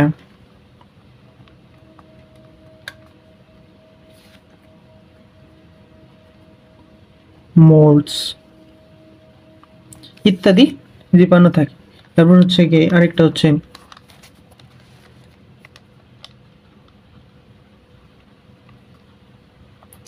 এনজাইমের প্রভাবে অক্সিজেন দ্বারা জারণ বা বিজারণ। অর্থাৎ এনজাইমের প্রভাবে অক্সিজেন দ্বারা জারণ বা বিজারণ হলেও খাদ্য নষ্ট হয়ে যাবে। এবং আরেকটা কারণ হচ্ছে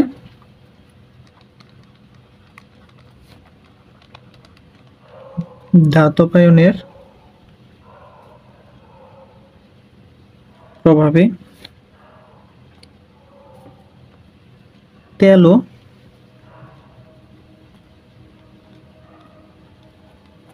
চর্বি জাতীয়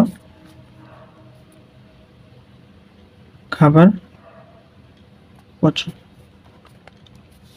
অর্থাৎ ধাতবায়নের কারণে তেল ও চর্বি জাতীয় খাবার পচে যায়। এবং এই 3টা কারণ কিন্তু খুবই ইম্পর্টেন্ট, যে কোয়েশ্চেন আসতে পারে যে নিচের কোনটি খাবার নষ্ট হওয়ার কারণ?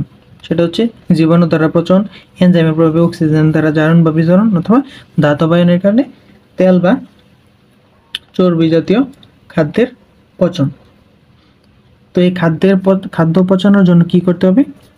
যে খাবারে পানির উপস্থিতি রাখতে হবে, পানির উপস্থিতি রাখতে হবে এবং তাপমাত্রা 30 থেকে 45 ডিগ্রি সেলসিয়াস পর্যন্ত রাখতে হবে, তাহলেই খাবার পচনের উপযোগী হবে। তো এখন এগুলা পচার কারণ, তো এগুলা যাতে না পচে সেগুলো তো আমাদের দেখতে হবে। তো এই যে না পচার যে বিষয়টা, সেটাই হচ্ছে প্রিজারভেটিভস। তো প্রিজারভেটিভসের কাজ কি? জীবাণুর হাত থেকে রক্ষা করা, এই যে অক্সিজেন যে জারণ বিজারণ করতেছে এই জারণ বিজারণের হাত থেকে রক্ষা করা, এবং এই ধাতবায়নের প্রভাবে যে খাবার পচন হইতেছে এই ধাতবায়নের হাত থেকে রক্ষা করার নামই হচ্ছে প্রিজারভেটিভস। এখন আমরা দেখব প্রিজারভেটিভসের প্রকারভেদ। প্রিজারভেটিভসের প্রকারভেদ। প্রিজারভেটিভস প্রধানত 2 প্রকার। একটা হচ্ছে প্রাকৃতিক, অর্থাৎ প্রাকৃতিকভাবে সংরক্ষণ করা যায়। আরেকটা হচ্ছে কৃত্রিম বা রাসায়নিক, অথবা রাসায়নিক প্রক্রিয়ায় সংরক্ষণ করা যায়। আরও একটা প্রকার আছে, সেটা হচ্ছে সেগুলো হচ্ছে যেমন আমরা যখন ফ্রিজে কোনো খাবার রেখে দিই তখন কিন্তু আমরা কোনো কিছু ইউজ করতেছি না, অর্থাৎ সেগুলা নিজে থেকেই এই সংরক্ষণ হইতে চান। সেটার সংরক্ষণের মূল কি, অর্থাৎ আমরা তাপমাত্রাটাকে কমাই দিতেছি। অর্থাৎ অন্যান্য অন্যান্য আরও কি কি আছে, আরও আছে যে নিম্ন তাপমাত্রায় সংরক্ষণ, নিম্ন তাপমাত্রায় সংরক্ষণ, এবং আরেকটা হচ্ছে কি শুষ্ককরণ। শুষ্ককরণ কি, এই যে আমরা যে শুটকি বানাই, অর্থাৎ শুকায় রোদের মধ্যে শুকায় যে শুটকি বানাই সেটাই হচ্ছে শুষ্ককরণ।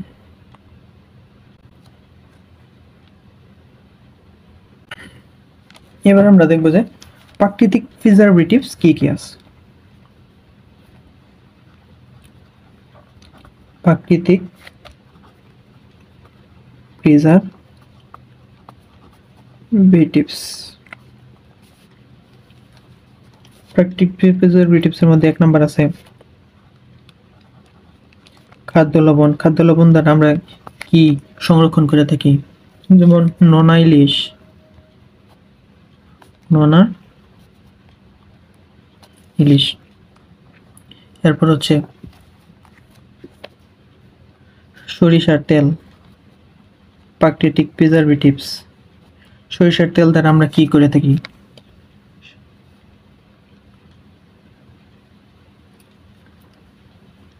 শাক,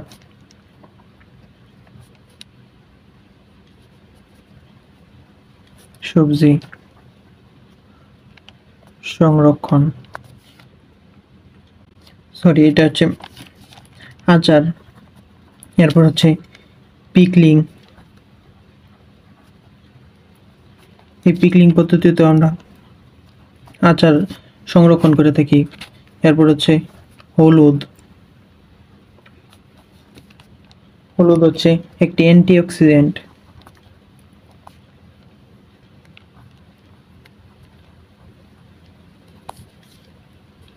এরপর হচ্ছে অ্যালকোহল,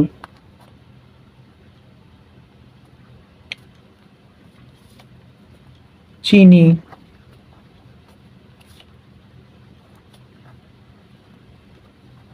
ভিনেগার। এগুলো দিয়ে হচ্ছে মূলত প্রাকৃতিক প্রিজারভেটিভস। এবং এখানে সবচেয়ে বেশি ইম্পর্টেন্ট হচ্ছে ভিনেগার, যেটা আমরা একটু পরেই পড়ব। এবার আমরা দেখব যে কৃত্রিম বা রাসায়নিক প্রিজারভেটিভস।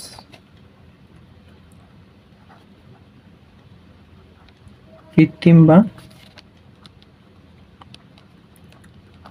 রাসায়নিক প্রিজারভেটিভস।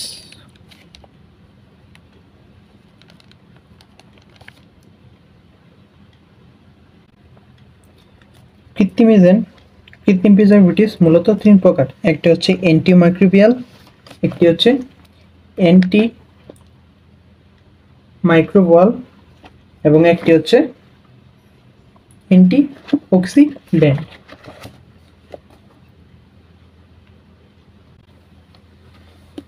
অর্থাৎ অ্যান্টি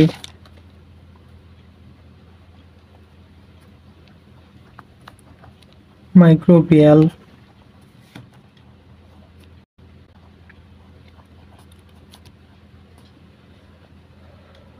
অ্যান্টি অক্সিডেন্টাল, এবং আরেকটা হচ্ছে কিলেটিং এজেন্ট। Chelating agent.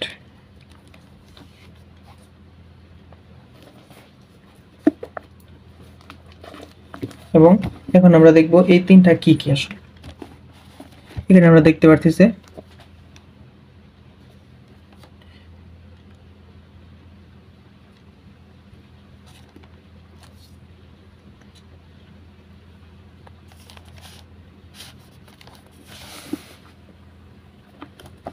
অ্যান্টিমাইক্রোবিয়ালে যেমন কি থাকে, সোডিয়াম বেনজোয়েট,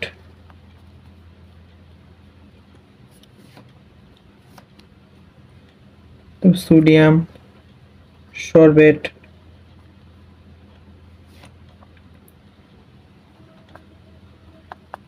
অ্যাসিটিক অ্যাসিড,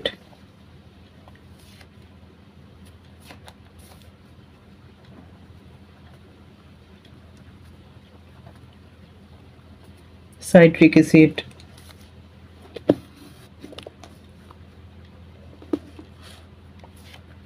তারপরে ইত্যাদি যৌগ যেমন NaNO3,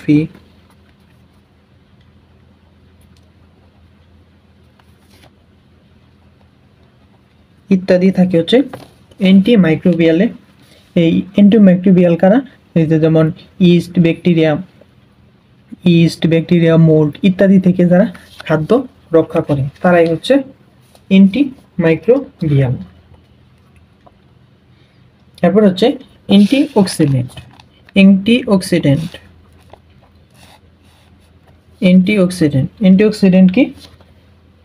অ্যান্টিঅক্সিডেন্ট হচ্ছে অক্সিজেন দ্বারা জারণ বা বিজারণ করে মুক্তমূলক সৃষ্টি বাধা দেয়, অর্থাৎ মুক্তমূলক সৃষ্টি বাধা দেয়, এরা হচ্ছে অ্যান্টিঅক্সিডেন্ট হচ্ছে BTA অর্থাৎ বিউটাইলেটেড হাইড্রোক্সি টুলুইন, এবং আরেকটা হচ্ছে BHA বিউটাইলেটেড হাইড্রোক্সি এনিসল, এবং আরেকটা হচ্ছে TBHQ অর্থাৎ ট্রেট বিউটাইল হাইড্রোকুইনোন।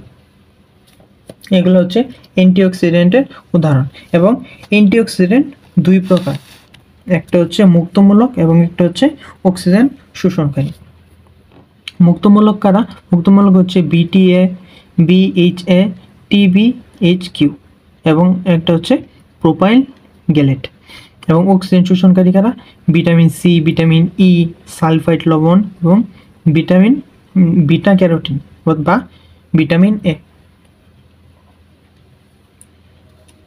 তো এই ছিল কি অ্যান্টি অক্সিডেন্ট সমূহ। এরপর হচ্ছে কিলেটিং এজেন্ট হচ্ছে দাতবায়ন দ্বারা খাবার পচন রোধ করে। এই কিলেটিং এজেন্ট দাতবায়ন দ্বারা খাবার পচন রোধ করে। এবং বহুল প্রচলিত কিলেটিং এজেন্ট হচ্ছে EDTA অর্থাৎ ethyl diamine tetra acetate, EDA ethyl diamine phenyl hydroxine, তারপর malic acid, fumaric acid, citric acid, sodium edetate, calcium edetate, sodium edetate, এগুলো হচ্ছে উল্লেখযোগ্য কিলেটিং এজেন্ট। এবং এই EDTA আয়ন লিগ্যান্ড ও কিলেটিং এজেন্ট হিসেবে কাজ করে। আয়রন 2+, আয়রন 3+, গ্লোবাল T+, এর সাথে আরও 6টি সন্নিবেশ বন্ধন আবদ্ধ হতে পারে। এবং এই কিলেটিং এজেন্টকে বলা হয় ক্রেবস ক্লো। কিলেটিং এজেন্টকে বলা হয় ক্রেবস ক্লো। এখন আমরা দেখব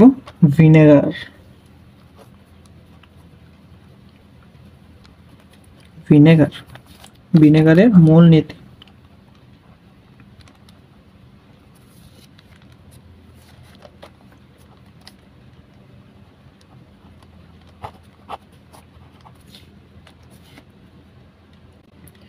প্রথমে আমরা কি করব, ভিনেগার তো যেহেতু আমরা এডমিশনের জন্য পড়বো অত ডিটেলসে না গেলেও হবে, শুধুমাত্র বিক্রিয়াগুলো জানলেই হয়ে যাবে। প্রথমে আমরা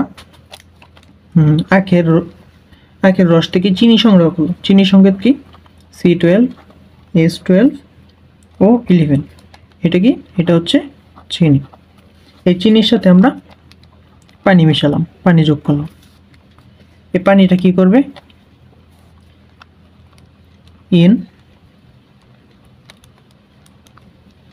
ইনভার্টেজের সাহায্যে 37 ডিগ্রি সেলসিয়াস তাপমাত্রায় ইনভার্টেজ, এটা হচ্ছে এক ধরনের এনজাইমের সাহায্যে C6H12O6 এবং C6H12 O6 তৈরি করবে, অর্থাৎ একটা গ্লুকোজ তৈরি করবে, একটা ফ্রুক্টোজ তৈরি করবে।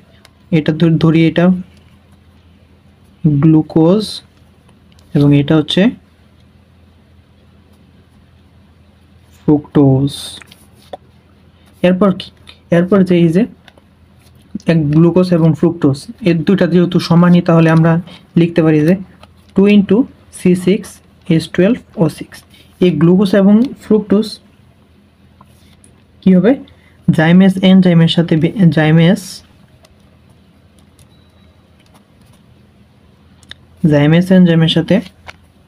জাইমেস এনজাইমের কারণে ভেঙে তারা এই যে ইথানল তৈরি করবে, ইথানল প্লাস 4 অণু কার্বন ডাইঅক্সাইড তৈরি করবে। এরপর এই যে এই ইথানল আছে, এই ইথানল অক্সিজেনের সাথে জারিত হয়ে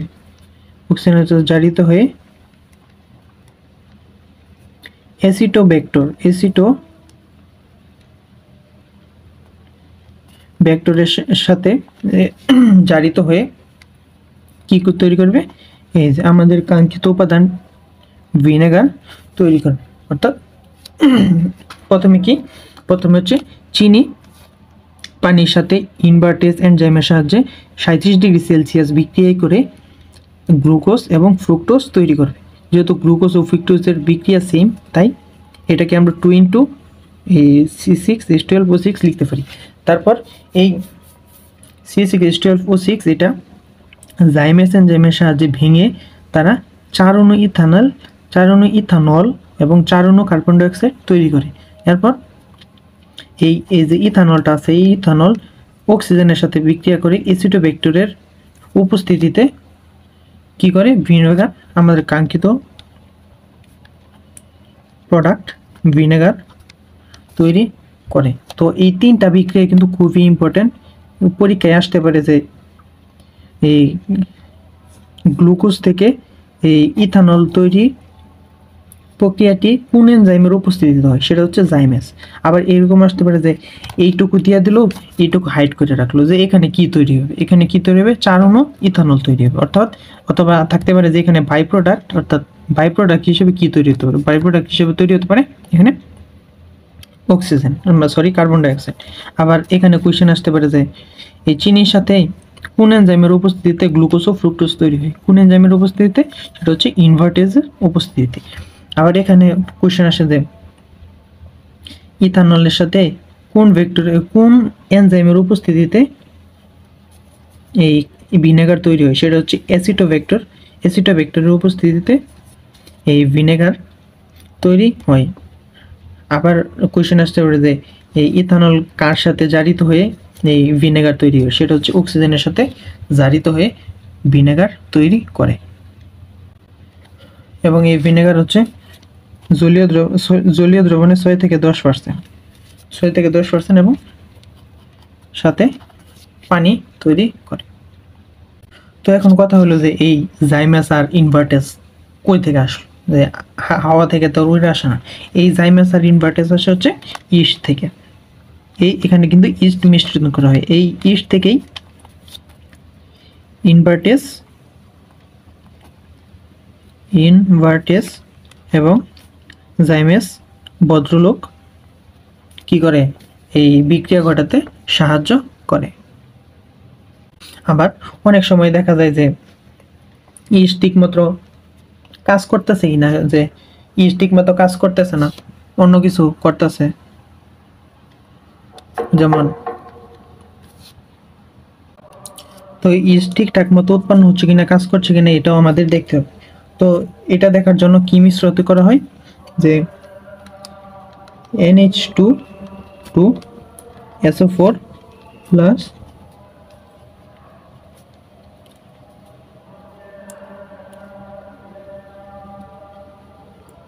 এটা মিশ্রিত করা হয় কেন,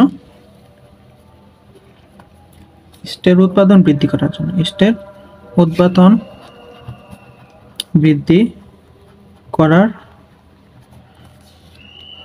জন্য। এবার আমরা দেখব যে ভিনেগারের খাদ্য সংরক্ষণের কৌশল। ভিনেগারের খাদ্য সংরক্ষণের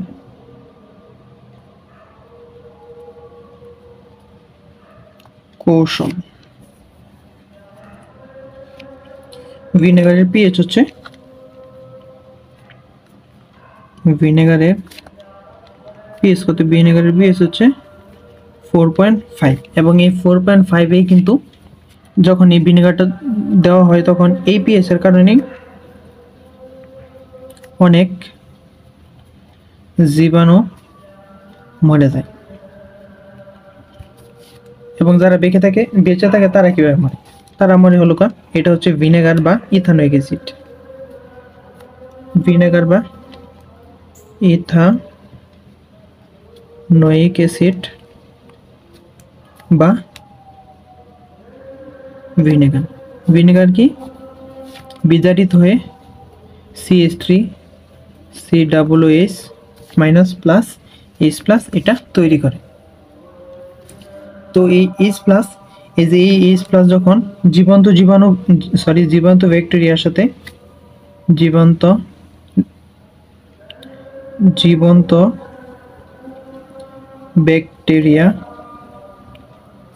ব্যাকটেরিয়ার সাথে যখন যুক্ত হয় তখন সেটা মৃত ব্যাকটেরিয়া পরিণত করে, মৃত ব্যাকটেরিয়ায় পরিণত করে। তো এই ছিল ভিনেগারের খাদ্য সংরক্ষণের কৌশল। প্রথমে কি করে? প্রথমে এই ভিনেগার অর্থাৎ ইথানিক অ্যাসিড বিয়োজিত হয়ে দুইটা অংশে বিভক্ত হয়, এখানে এস হবে না, CO মাইনাস প্লাস H+ উৎপন্ন হয়। তারপর এই H+ যখন জীবন্ত ব্যাকটেরিয়ার সাথে যুক্ত হয় তখন মৃত ব্যাকটেরিয়ায় পরিণত করে। এবং ভিনেগারের প্রস্তুতিটা আরেকবার দেখবো, সেটা হচ্ছে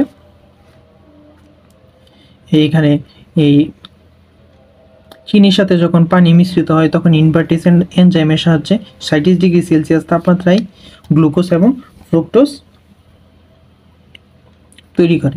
এরপরে এই গ্লুকোজ এবং ফ্রুক্টোজ বিয়োজিত হয়ে কি করে, এখানে 20 থেকে 24 ডিগ্রি সেলসিয়াস তাপমাত্রায় অর্থাৎ রুম টেম্পারেচারে এই হারে কি করে যে ইথানল এবং কার্বন ডাইঅক্সাইড তৈরি করে। এটা হচ্ছে ইথানল, চারণ ইথানল ও কার্বন ডাইঅক্সাইড তৈরি করে। তারপর এই ইথানলটা অক্সিজেনের সাথে জারিত হয়ে অ্যাসিডোব্যাক্টেরিয়ার সাহায্যে এই ভিনেগার তৈরি করে এবং পানি তৈরি করে, অর্থাৎ ইথানোয়িক অ্যাসিড তৈরি করে। আর এই ইনভার্টেস আর জাইমাস কোথা থেকে আসে? ইনভার্টেস ও জাইমাস আসে ইস্ট থেকে, ইস্ট নামক ব্যাকটেরিয়া থেকে ইনভার্টেস ও জাইমাস আসে। তো এই ছিল আমাদের কর্মমুখী রসায়নের আলোচনা। তো আশা করি ভালো লেগেছে।